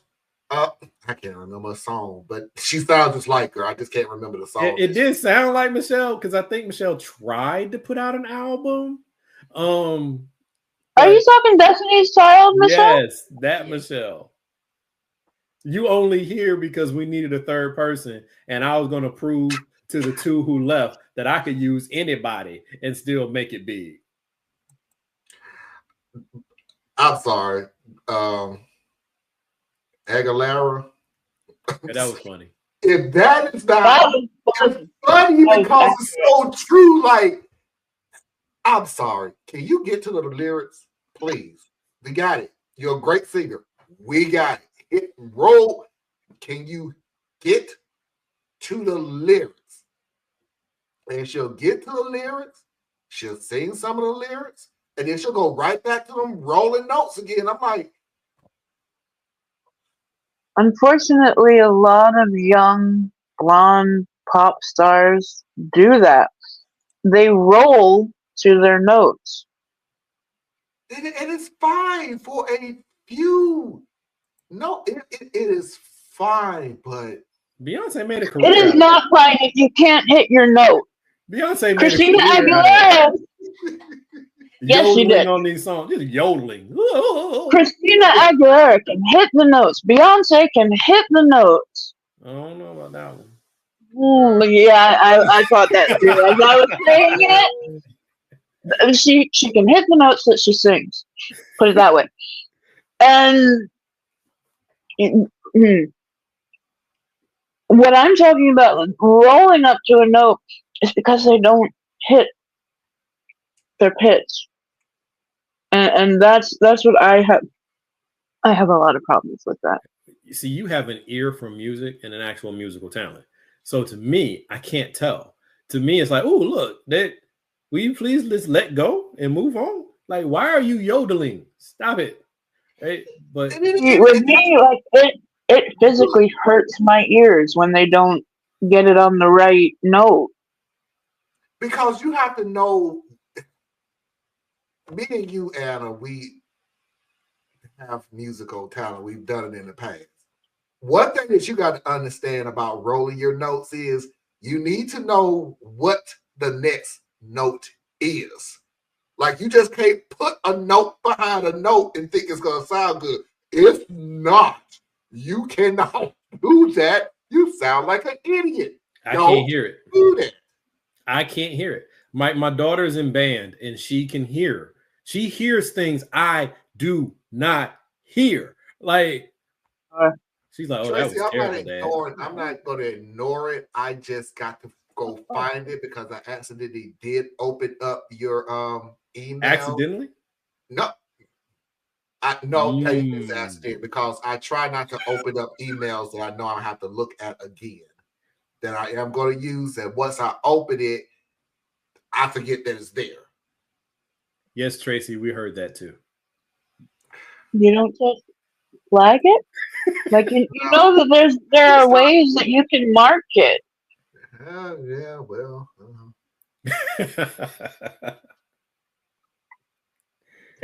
Also, Afra is a singer, and when we get her on,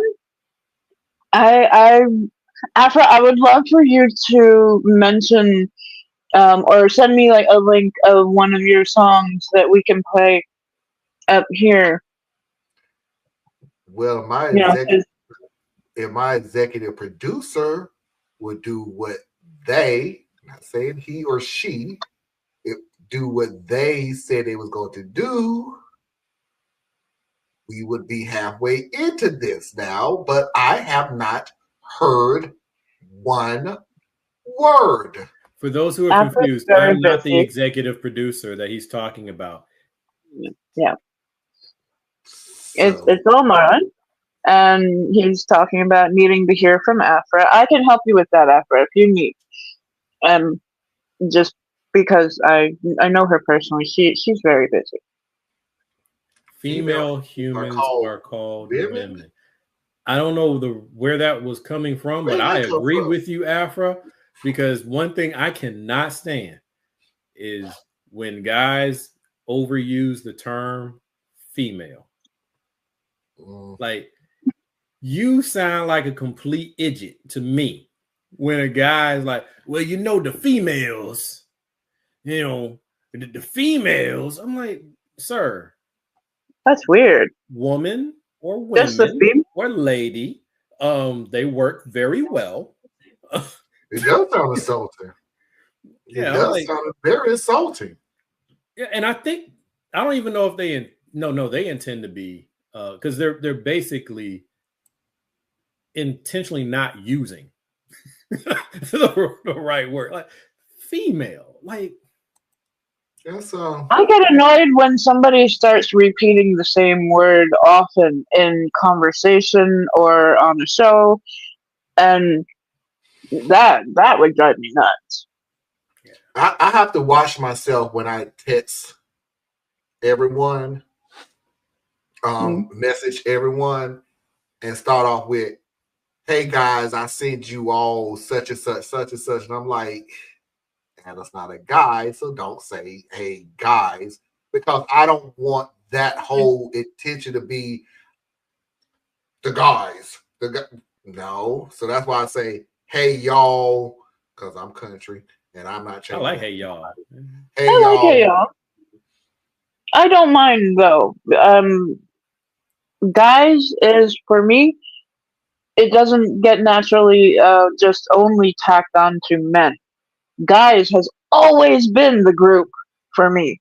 And Anna, that's true, but it's like, if you think about it, the way we've been policing language over the last 20 years, that's definitely one of those sensitive ones. Like, guys has always been a catch-all. It's always been a catch-all, but it's always been I don't know if it was intentional, but it's always been dismissive of the fact that women have the same agency as a man.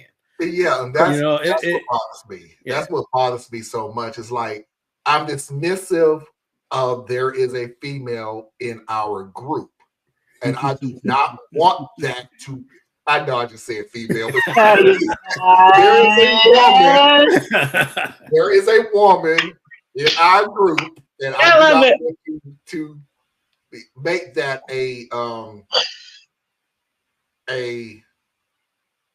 there's an XX in our group.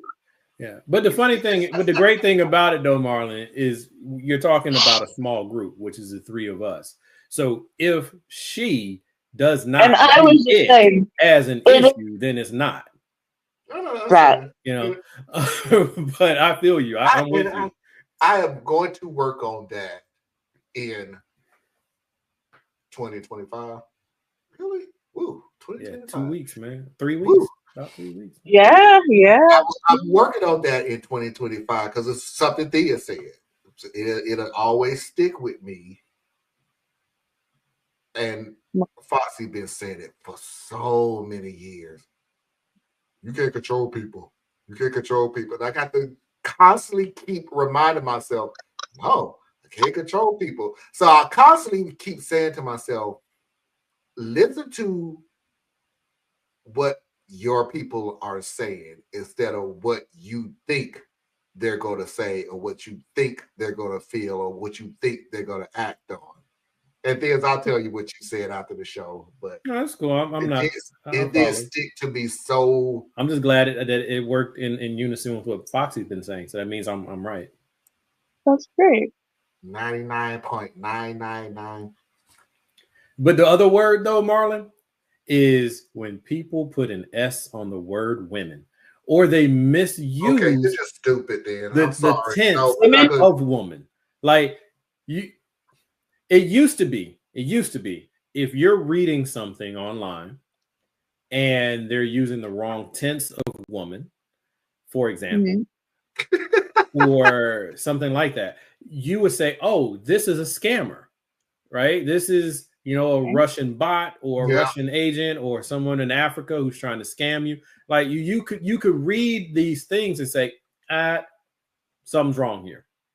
But now so many people are functionally illiterate that they're not up to anything. They just learn to read from hearing. They never actually had to go through all the phonics, right? So it's bothersome to me, though, when I hear or read someone say women's. What? 1 in every 5 adult people cannot read on the 5th grade level. Yeah, it's sad. Okay, Susan, but guys have been officially defined as non-gender in some dictionaries. I read one. Okay, I don't agree. I just don't agree. I think it's been declared non-gender for some of the points that Anna raised. If you're talking about professional correspondence and you use the word guys, then no one's going to really balk at that, right? It's considered just like saying y'all. It's like, hey, everyone. Instead of typing out everyone, you say, hey, guys, right? It's like an informal, relaxed. Here's the group. Because I know it's supposed to be you all. Yeah, that sounds so crazy to me. Hey, you all. It's like what Afro. You don't say you all. They're literally supposed to be, hey, you all, blah, blah, blah. Yeah, but if you type that out. For some reason, when we say. But that's not what you say. Hey, y'all. Ooh, you country. Like, it literally is, hey, you all. Everything can't be broken apart. Right? Like, it's like trying to translate from Spanish to English. Everything doesn't just do. So, y'all is a word. It's its own word. You all sounds crazy. It does. It really does. What? Somebody that said something like women's clothing. That's when you add an S to the end of it. Yeah. Right. When you're making it a possessive, so you use the apostrophe. But when you just make a plural word more plural, women. Women. Afra, please don't do this because I got so sick of this time frame with the Z's on the end of stuff to make it. It was so cringy to me. Stop doing this. A Z is not an X. Stop. They did men's, women's, kids, cars. Stop. But it's because, and it piggybacks off what Anna had raised, and the point I was trying to make is people are not taught the way Gen X was taught. Gen X and back were taught phonics, right? We had to learn long S, short S, we had to learn different ways to read things. This generation forward is much more auditory. Like they learn from seeing and hearing.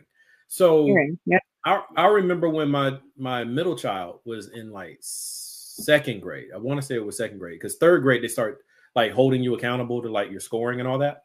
But in second grade, first and second grade, we were literally told they don't worry about spelling, because if the child spells it wrong the same way consistently, then we can interpret what the child is trying to say. It becomes a concern when they spell a word the wrong way, different ways, because that means they are confused and searching for understanding. And we were like, what? And what makes that so bad, when you think this through, once a child hits third grade, that's when standardized testing starts. Right. Yeah. So you have a child that from kindergarten through second grade, you were using it like a buffer time, because everyone didn't get pre-K. Everybody didn't have the benefit of pre-K or strong first couple of years. Yeah. Right. Yeah. So you have children in the second grade that this is really their first time even trying to read or write things out. So this is a buffer area in their education. The problem, though, is that disproportionately affects low income and second language children. Starting third grade, you do get counted for not being able to spell. That's a trap. In my view, that's a trap, because now you have a child who's in the third grade who has to start performing at a level that they weren't prepared for just last year. It's that's weird. Wow. It's a setup. Yeah. Parents don't have parents. Well, the parents oftentimes don't know. Like, But yeah, you're Correct. parents. And I had to tell this to my mom the other day. I don't have no idea why we even had this conversation, but then again, I don't even know how the hell we got on this conversation. So what does it matter? Theus does this to thing. But I was telling her, because she's been a school teacher for 20 plus years, and you know, she was saying, hey, these parents need to be more involved in the teaching and blah blah blah. And I'm like, Mom, you got to understand, you got parents who had very little teachers themselves, and now they're parents, and now you're telling them to parent and teach their kids. Teach what? Because even if they was to go gun ho and, you know, teach their child everything they know, just listen to what I just said. They're teaching their child everything they know. They're doing with the best intention. You know, what's really so, because education is my thing, right? And one of the things that's so disheartening to me is how we oftentimes miss the bigger picture, right? So the people who complain the most about we need to cut taxes and we need to basically things that negatively impact funding of public schools. Those are the people who actually pay taxes. And the people who actually pay taxes are in the middle, mostly the middle, right? You make too much to go tax free, and you don't make enough to use tax shelters. So you feel the weight of taxation a lot more keenly. You look at your paycheck when you make $50,000 a year, and you look at your paycheck, and your paycheck ain't but like say $1,200 a check, and you look at how much came out from taxes, and you're like, but this check could have been $1,500, right? You feel a certain way about taxes. And as you start climbing that ladder until you hit the break point, you feel that, right? If you're making $200,000 a year, and because you made $200,000 a year, your taxes are effectively 45% of your income, you feel a certain kind of way about the fact that half your money disappeared, right? So these are the people who vote against the taxes. All right. The people who don't pay taxes are on the lower end, which is really about 40% of the American adult public, right? Don't pay no taxes, right? You think you pay taxes, you don't pay no taxes. You get your money back at the end of the year. But you're also the ones whose children need the public education system the absolute most, because these are the children who are trying to move further or get more out of their education so they have better opportunities than their parents who are struggling to just keep everything afloat were able to do. It's this dark thing. So when you zoom out and you look at it from what I just laid out to you, the people who hate paying the taxes keep wanting less taxes. As you push for less taxes, less funding goes to the schools. As less funding goes to the schools, the people who need it most have less of a voice to say why they need the money to go to the schools. So you're domino affecting this thing, and it turns into a snowball. But we miss it because the people in the middle are focused on how hard it is to survive, and they need some more of that money back. So they want lower taxes. And the people at the top just don't care, right? They want to move their money and do other things with it. This American system, this capitalist system, is horrible. Like it needs those structures and those breaks in it, but we've disincentivized having them, and it's so sad. It's so sad because it's going to get way worse. I have a question for you too, Thea. So you love learning and schooling. Before we were talking about standardized testing. Is any level of that good? I think it is. I think it has its place. Standardized testing is probably the best way to see how a collection of students are doing, right? I am a big fan of project-based learning, right? So it's much more kinetic, right? You got, we're doing the lecture and we're doing the hands-on, and we're encouraging creative, and the communications going both ways instead of the teacher just right. But and I think that's the better model, but I don't think it can exist very well as far as being able to see how people are developing without the standardized model as well. We just overuse the standardized part because we've created systems where the test scores help justify where the money goes, right? So if we didn't have standardized testing and all we had were like project-based or kinetic learning, there's no way to really kind of get that data together and say how well third graders are doing in this school versus that school and all that. So we need the standardized testing to get the money to move. Oh, that's beautiful. That's gorgeous. Foxy. Thank you. Yeah, that's nice. So nice. Foxy, that's probably the best I have seen yet. Wow, the shading, I'm impressed. And it looks great even with Marlon being green. No, I needed an excuse anyway to make it good. So now I got an excuse. But that is so good.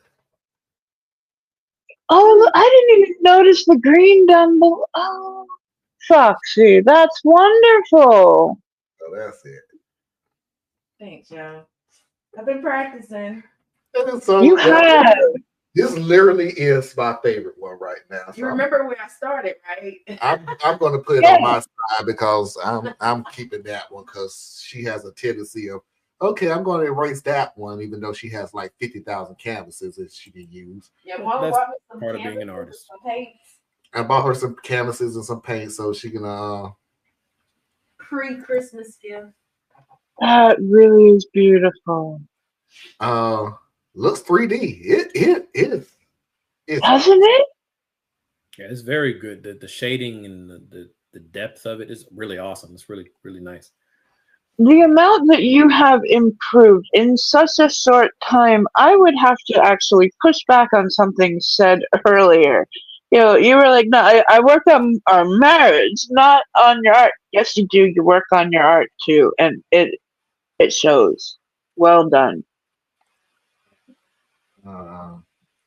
And Marlon's a much better person too. So obviously you do a great job working in the marriage too. Look at how well you raised this young man. He's a wonderful man.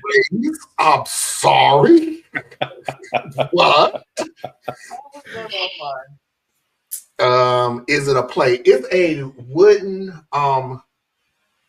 pallet, if you want to say it that way. It's just circular. It's just a thin piece of wood. It's a thin piece of wood, and she painted on it.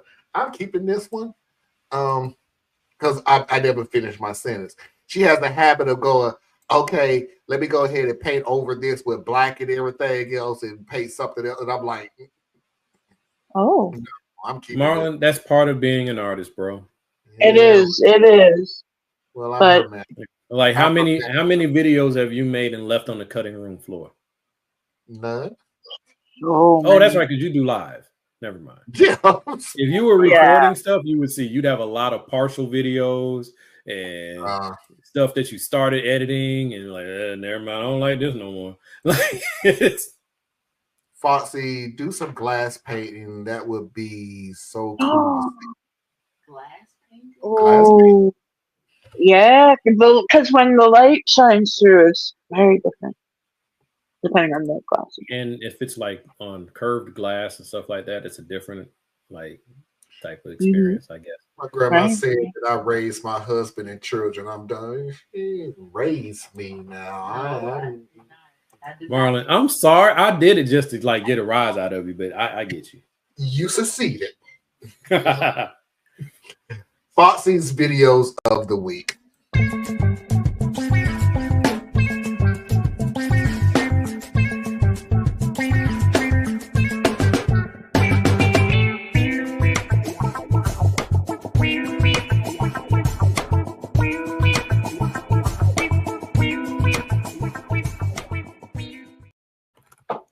Oh my God, I'm sorry. It's been a long time since I heard somebody give me a compliment and insult me at the exact same time. Like, Foxy said, you tell a baby, you're a grown man. You do your own laundry. What? I'm a big kid now. I bow down to the greats. Oh God! I'm sorry. Anna did have a point. Anna, did this answer your question about that? Oh yeah. Okay. Yeah, we were talking just about how useful a standardized test can be. Yeah, we got that. Yeah, I just think it's overused. Yeah, I don't like the grading of standardized testing. If you're constantly going to say, I'm using this to gauge where you're at when it comes to education. And not for the individual, no. But as we were saying, as Theus was saying before, standardized testing is much more of a marker of where the entire group is. Yeah.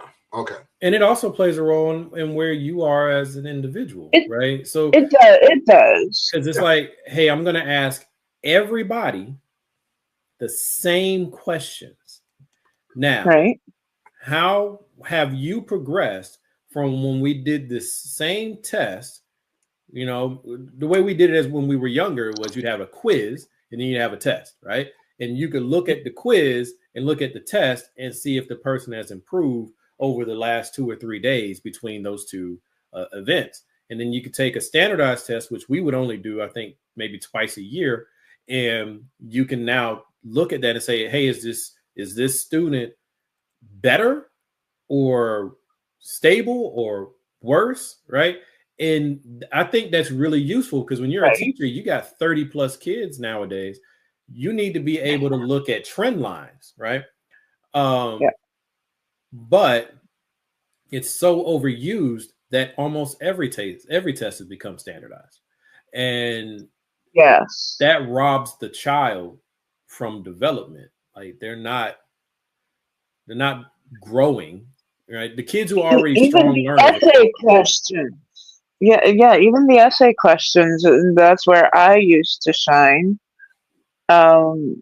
Because that's where I could really show you what went into my answer, how I arrived at that. And you just, I don't know, I always felt the difference between standardized testing and project-based things for sure. But like, I knew when back in the 80s when we actually did have our teachers making up our tests Yeah, seems week like by week and all that. Yeah. I know. But anyway, this is about the end of the show. If you're new to the show, because we had a higher than normal watch group for some reason, but thank you, appreciate it, thanks. So if you're new to the show, this is always going to be the last segment of our show, Foxy's Video of the Week, just short clips of Instagram. I don't even do TikTok anymore. I just don't, since Instagram has does basically the same videos. Should I not bother sending you TikToks at that? You can, but I'll have to edit it compared to Instagram, where I don't. And be honest with you, the only thing I get Instagram for is the videos. Like, I don't go on there to read or look or products or nope, it's videos. Nope. Okay, go to look at football. That's the only thing I use Instagram for. But then again, I did TikTok the same way. I was never what's the thing that's X now? Twitter. Never been a Twitter person. I'm not that crazy about Facebook, so I don't know what information you're gonna get from me. If it's not entertainment, I don't care. So yeah, happy birthday. Bye. That's what I use Facebook for. That's just literally what I use Facebook for. Happy birthday. What did you say on this group? Okay, talk to y'all later. And I've been done with it. But anyway, I don't want to get into it. Ever since I turned off my Facebook, which has only been a week, I don't even know what to do with myself sometimes. It's like, how many times can you check your email? But I'm in the adjustment period, right? So it's actually already starting to help me focus on other things. It's such a time sink. And I have no understanding of how to use TikTok or Instagram. I don't know how to use that stuff. But anyway, this is almost the end of the show, so we go watch this. If you haven't already, please go ahead and hit that like button. I truly appreciate it. It really would help our show grow. So let's go ahead and get into it. You really didn't want to go out. All right, just gotta grab my keys. Hey girl, I am just grabbing my keys and I am on the way. I know we were so looking forward to this, but I really need to reschedule. Something came up. Oh no, girl, I'm so sorry to hear that. Yeah, we can reschedule, no problem. All I need is an excuse. So yeah. Pretty much. I wanted to go, and I would go. But if you cancel, that's a dang on shame. I wear my PJs underneath my evening gown so that I can. Yeah, I'm the second half of your statement, Marlon, because I didn't want to go. Right? I will go. Don't want to go. I will go. You won't hear a word out of my mouth. But as I'm telling you, that's a doggone shame. I'm looking at the TV going, Georgia versus Penn State. I need to go ahead and see what that's about right there. What? I don't even have to have nothing else to do. I will go to sleep. I am always ready to go to sleep. Next video And the funny thing about it is, I never thought about this. Whitney Houston's backup singers. I don't really need to look very much for your love. I remember forever me.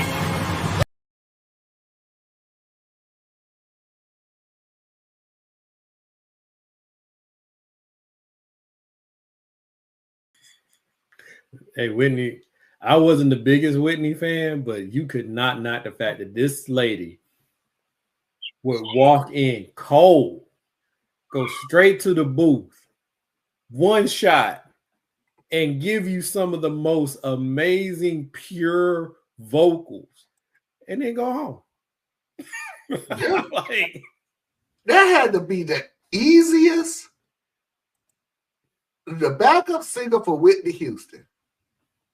Bring on lunch. You're not going to do much. You just stand in the background and sway. Pretty much. And she'll need that one little note. No. Yeah, compared to where she starts with the key modulations, with the do you need some backup on your bridge, on your chorus, on your verse, what part? It's the fact that she can go really high. And when I heard those girls start singing behind her, they were extremely high for backup singers. Oh, you had to be the best of the best to sing with Whitney. I mean, that's like getting a chance to go sing with who was it who played? Oh, Gladys Knight. Like you got to come in here, half step, right? Mm-hmm. And our music has a history of that. You go back into the Motown era and all that. Yeah, there are some people you need to come in there with fire. Ella, Etta, knocking a lot of acts, but Gladys Knight, Whitney Houston, Luther Vandross, Patti LaBelle. I mean, if you made it to that level as just a backup singer, you might be able to go solo soon. I mean, no, definitely, and that's what I was saying. Like, if you go into our history of music, of course, back then there wasn't a lot of opportunities, so people who were background singers were lead singers, right? Like, that you had all kinds of groups that were split off, like Harold Melvin and the Blue Notes, and all they did. You had the talent was deep, you know. Yeah. Like one of my favorite ones is gosh, the names are okay. Lionel Richie used to be part of, was it the Ohio Players? Is that the one he was part of? Commodores. Thank you. So yeah, Lionel was one of the musicians, and it was only because the lead singer one day couldn't perform the song that Lionel performed the song, and he was so badass about it, he became the lead singer. Like, Lionel is amazing. People sleep on how talented that man really was. Of course, the man is filthy dumb rich because he also bought a lot of land on Rodeo Drive and just leased out the land instead of selling it or renting it. He leased it, so he owned the dirt sitting on Rodeo Drive, and I'm just like, but that's the story. Both Luthers, Tracy. Both Luthers. No, Fat Luther. No, I love both Luthers. Y'all better leave. Can I Take You Out by Luther Vandross? Oh my gosh, that's my jam. That's a good one. That's Skinny Luther? That was towards the end of his career, so that would have been Skinny. No. Can I Take You Out Tonight? Was towards the end of his career. Because Garcelle Beauvoir was a love interest in the video.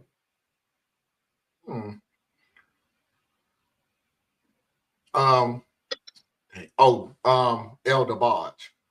No, I ain't really like the DeBarges. But no, the story of El DeBarge was, do you know why he was the lead singer? It was not because of him per se. Really? Because I thought it was because he could sing, what is it, alto or whatever that high falsetto. And it was because he sung alto. But the funny thing about it is they made him the lead singer because he had a brother, Switch. He had a brother that was in the group Switch who had the same voice. And they was trying to duplicate it. So they let Elder Bosch be the leader. No, he was the uncle. Sorry. He was the uncle. And he was in the group Switch, and they had a hit song because his uncle hit those same notes. Elder Bosch hit those same notes. So they went, we're going to get up on this and have you be the lead singer. Oh, so I didn't know that because I never really got into the DeBarge Boys because you had Chico, L, and somebody else. Yeah, I like the song. I like that song. I didn't follow them. Well, I just looked it up. The music of the Luther put out "Take Me Out" in 2001. Yeah, that was towards the end because he died in what, like 2012 or something like that. When did Luther pass away? I think 12. But the only reason I'm saying that is because "Take You Out Tonight" wasn't that wedding song that he had. He died 2005. Wow. But my God, the wedding song that he had, "Dance with My Father," didn't that come after? "Dance with My Father" was before that, I believe. I thought "Dancing with My Father." Okay, no, "Dance with My Father" was 2003. Okay, that's what I thought. After. What was okay? Going on a real tangent here, and people are still watching, so apparently this is real interesting. Luther Vandross and Janet Jackson, because that's one of my also favorite songs. Luther Vandross, Janet Jackson, "Mo Money." Okay, so that was when the Mo Money movie came out. Yeah.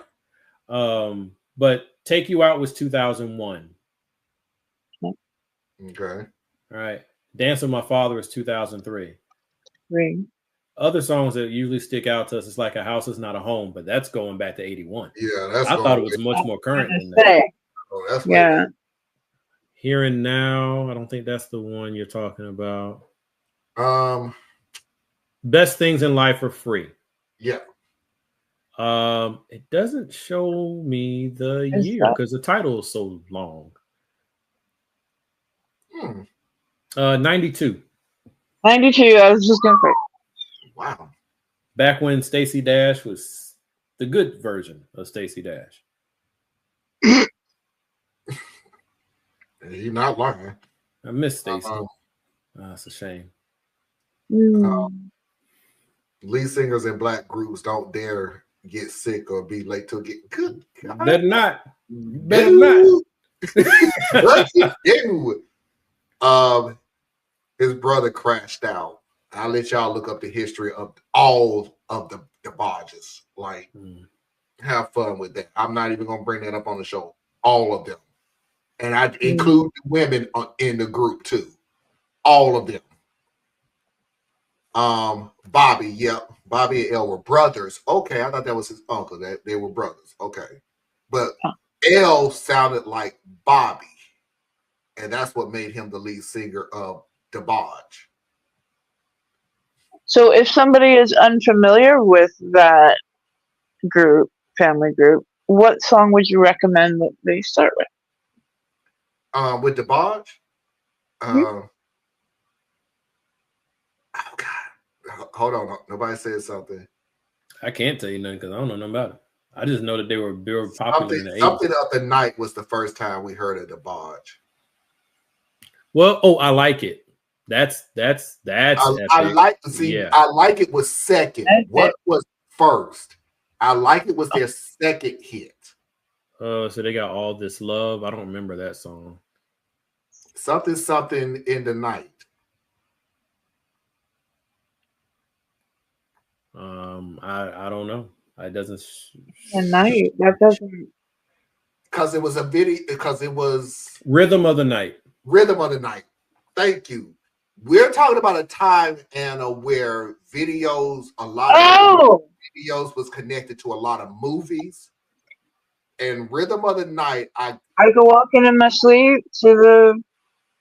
I want to think that was connected to The Last Dragon. The Rhythm of the Night was connected to The Last Dragon. So that's when the botch was because Vanity kind of put them on, I think, for that one. Yeah. Yeah, but that's 1985. Huh? Woo, I never saw The Last Dragon. So I know that. Good movie. It was a good movie. Yeah, it's corny. It is one of those things that if you are going to be an American black person, you have to watch this movie. Like this, you have to watch Last Dragon. You got to watch Harlem Nights. You got to watch Beverly Hills Cop 1. Like there's certain movies. You could do one and two. Yeah, but if you didn't see one, something wrong, right? So there's like certain movies, but then there's also some movies that will pull your proverbial black card for that. Y'all just gonna have to come get mine because I ain't watching The Color Purple. I don't want to watch it. I like The Color Purple. Never seen it. I don't want to see it. I took my wife to the stage play down at the Fox Theater because she made me, but that's the closest I ever got to watching that. Wow. I like The Color Purple. I disagree that you got to watch it again and again and again. No. It was a good movie, but one, it was long. Two, it was interesting for the first time seeing it. I'm done. I get it. I'm not watching. But then again, here's the funny thing about what you just said. I have yet to see Roots. I don't want to see Roots. I have no desire to see Roots. I watched Roots as a kid, the version that was on TBS because they were always playing it, right? So I don't think I've seen all of the episodes of Roots, nor would I want to. But yeah. Bruce Leroy was my first crush, and I didn't know what a crush was. Yeah, but you knew what you felt. Yep. And he was a model. I didn't have to discover this later. He's a model before he actually did the movie. I wouldn't be surprised. The dude looked like one of the DeBarge boys. Someone covered Rhythm of the Night too, right? I wouldn't doubt it, but I don't know. You thinking Rhythm or Heat? No, Rhythm of the Night. Why am I thinking about my boy? Rhythm of the Night, DeBarge. I don't see anything that says. Okay. Whoever the Hermes house band is, and EDX. No idea. I think these are probably whole different versions, though. I read both Roots and The Color Purple, so I can't watch it. To me, that's the reason why. The funny thing, I don't want to get on a tangent on any other subject, so we can get up out of here. I read Precious, so I've never watched the movie because I didn't want to. Because if you think Precious, the movie, was bad, read the book. It was a whole lot worse. I call those types of movies like horror porn. That's kind of what I kind of read those as, and that's not right the perfect term, but like for Colored Girls, Color Purple, like the stories that are just about trauma, like constant trauma. It doesn't get better at the end, right?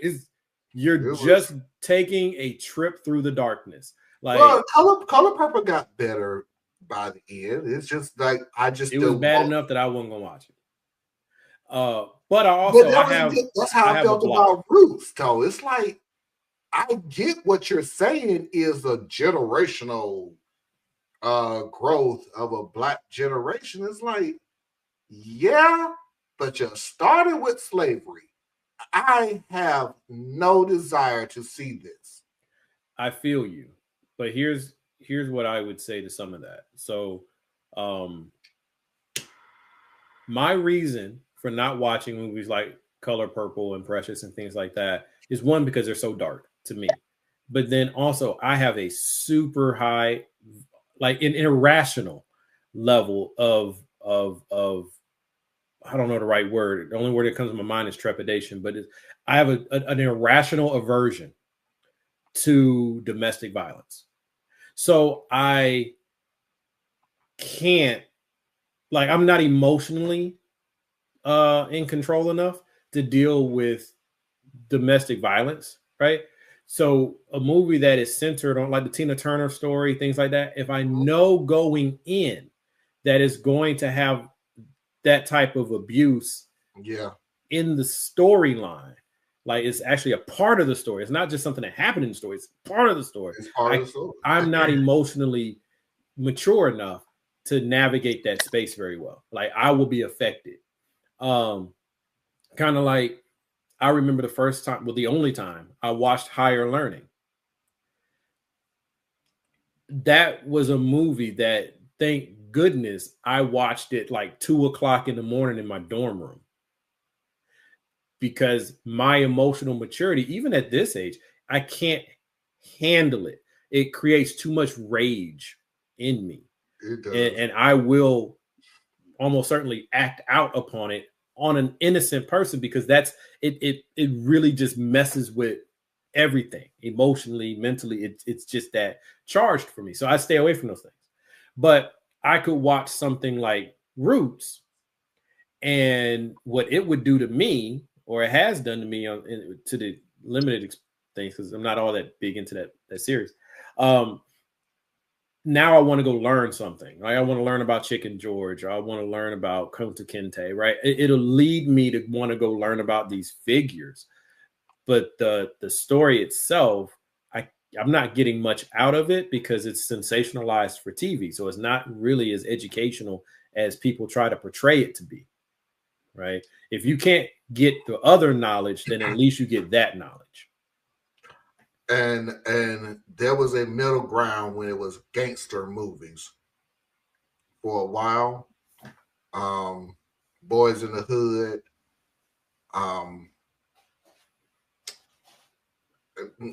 Boys in the Hood, Colors. I saw Boys in the Hood. I didn't see Colors.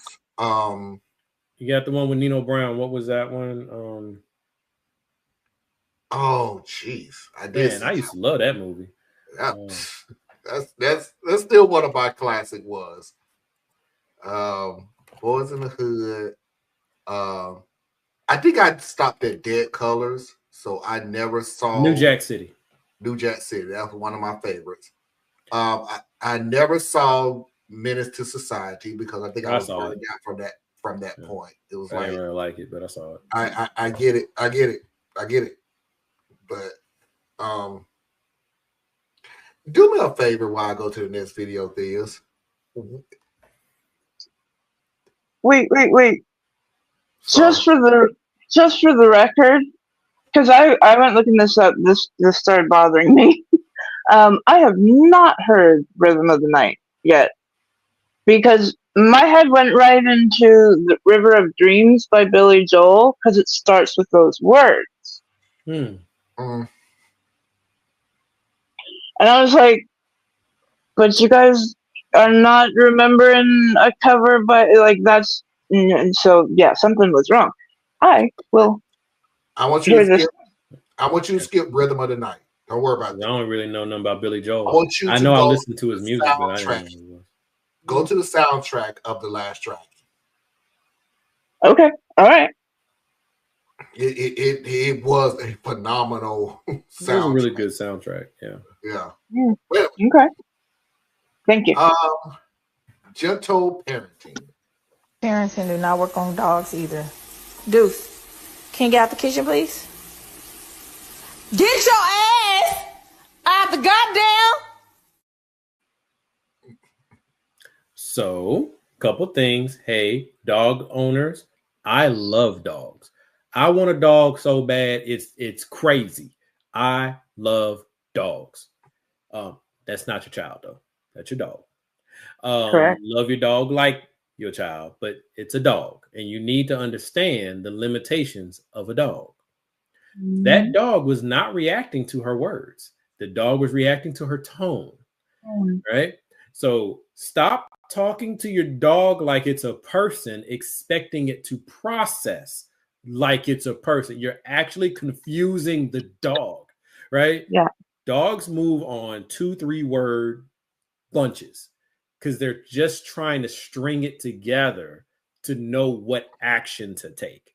When you give them a whole sentence, they don't know what you're talking about. It's like somebody come to you speaking in Mandarin and you don't speak Mandarin. Like, come on, guys.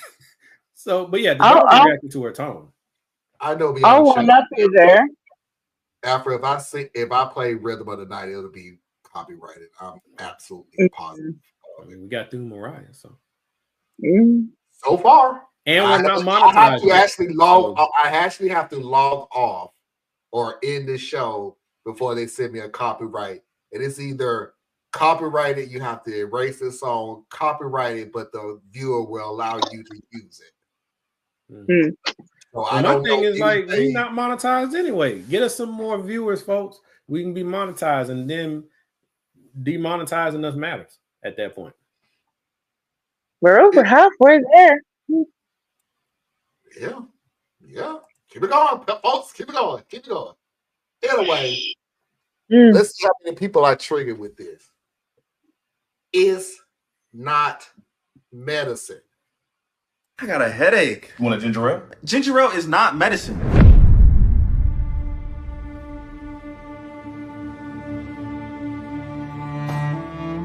What does it even cure? Colds, Flu, indigestion, upset stomach, diarrhea, mesothelioma. Hell yeah. All right, y'all just saying whatever now, man. I'm standing on that. Ginger ale does not cure anything. I'm keeping my card for it. Say what? Is he even black? Cured my chickenpox. That is not a revocable offense. So the guy was out of line. Okay, first of all, ginger ale is a form of medication, especially if you pair that with some of those white real medication. This white square saltine. Ginger is real medication. Yes. The thing is, ginger ale don't really have any ginger, but in our community that went with settling your stomach and everything. You know, if you say you sick, it's coming. Okay. He said his head hurt. It's not gonna cure your headache. It might. If he's having a blood sugar, water can do it too. By the way, no, water will make it worse. Oh, you got a blood sugar issue. Water about to mess you up. So you need that little boost of sugar, right? And ginger ale only has a little bit of sugar compared to others, so it's actually going to be more palatable to someone who has a sugar sensitivity, right? Ginger ale does so many wonderful things. The bubbles in it, the carbonation helps with your stomach and your digestion. Like there's so many things. So it's like, is it medicine that you went and got off the medicine section in CVS? No. But if it helps you with your symptoms, that is a form of medication. Yes. Just like a good nap, that's part of medication. Are you too sick to go to school? Go upstairs, get out of your clothes, get into bed. That's where you're going to be. Yeah, I agree with that one. You too sick to go to school? You too sick to watch TV? Go on, lay down. Go on. I'll be up there in a minute. Here's your grilled cheese and your orange juice, right? Like this is just what it is, man. You know? So yeah, he deserved maybe not to lose his black card, but he definitely should have been put under review. I'm glad this is the last video tonight. I'm so freaking glad. I don't think Marlon agrees. At all. Not even a little bit. Not even close. Well, Marlon and Tracy disagree with me, so that means I'm doing well. It has helped my nausea many times. But anyway, right? Thank you, Anna. Shoot, stuff coming through like a clutch, boy. That's Okay. Anyway, last video of the night. I promise you. I think he got triggered, Chris. I'm feeling he was waiting for us to get triggered, and he's okay. So it's not how you get. I'm not triggered. I'm cool. I say it's not music. It's not medicine. It's not medicine. I'm fine. Don't be shocked if you don't get the email tomorrow, but I'm fine. And my dog just left the room going. He agreed. No, you can't put up with any more of this. Santi's like, I can't put up with this. I can't put up with this. No, this is. I'm gone. Peace out. Santi probably looked back and was like, "Hey, Mama, you coming?" Because she's now at the door. Yeah, he's tripping and still grumbling. Wow. Still not medicine. Last video of the night. Again, everybody, if you haven't hit that like button, I truly appreciate it if you do so at this point. I promise this is the last one.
I don't even like gospel music, but I love that song. Only reason I even chose that video is because Foxy used to get this toffee peanut candy. When I tell you, that don't sound good at all. Oh, it was fantastic because it was soft toffee. It wasn't the hard ones and things like that. And I promise you, it was so many times she would come in the next day and go, "You ate half the bag?" Yeah. I don't even know that I did it, but I'm probably sure I did it. I don't remember doing it, but I did it. So yeah, it happened. It happened. So, just like that exit, you blew right past it. I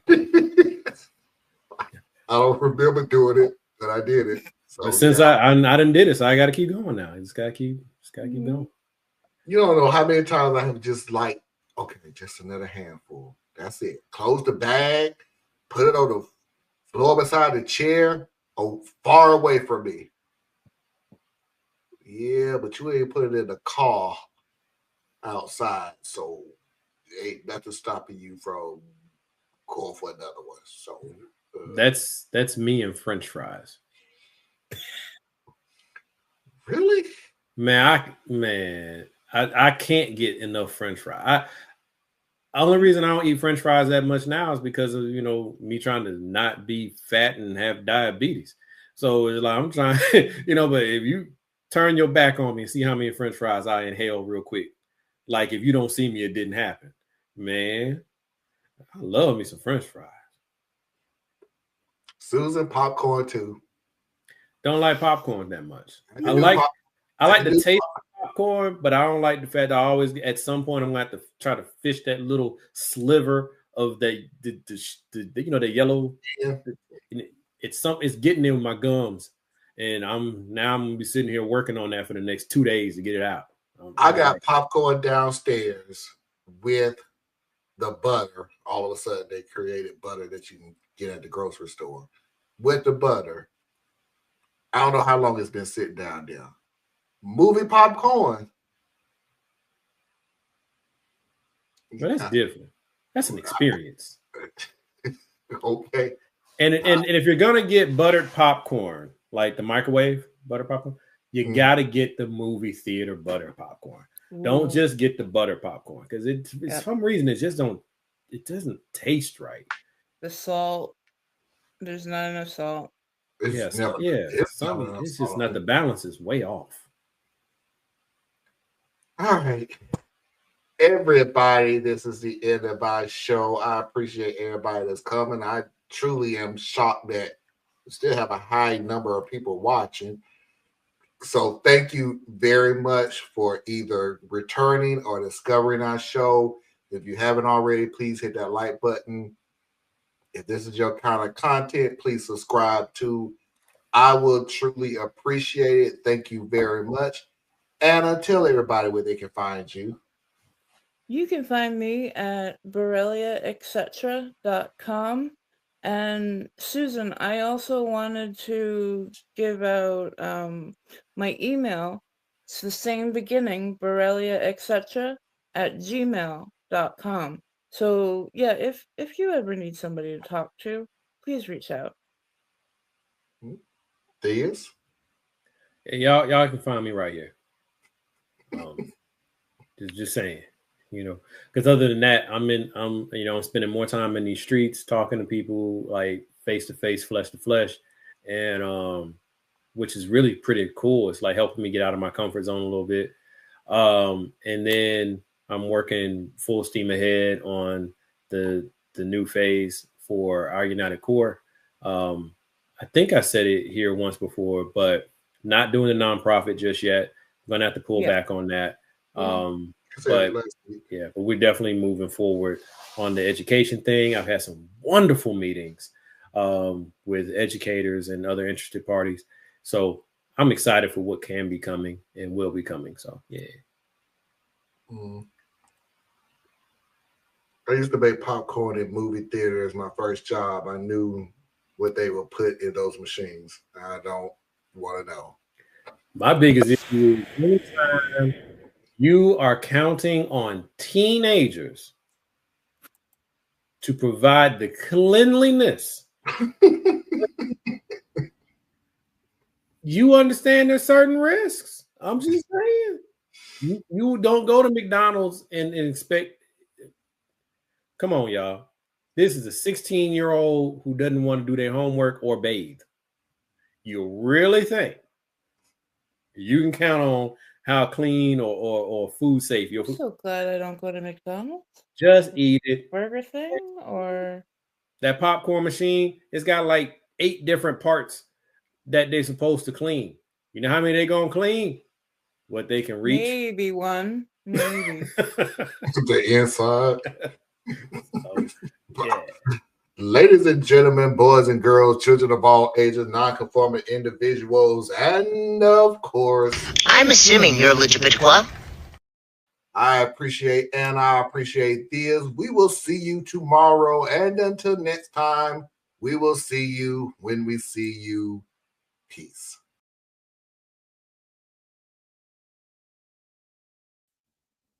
Everyone, so wherever you are, whatever you're dealing with, I wish you the absolute best and take care of yourself.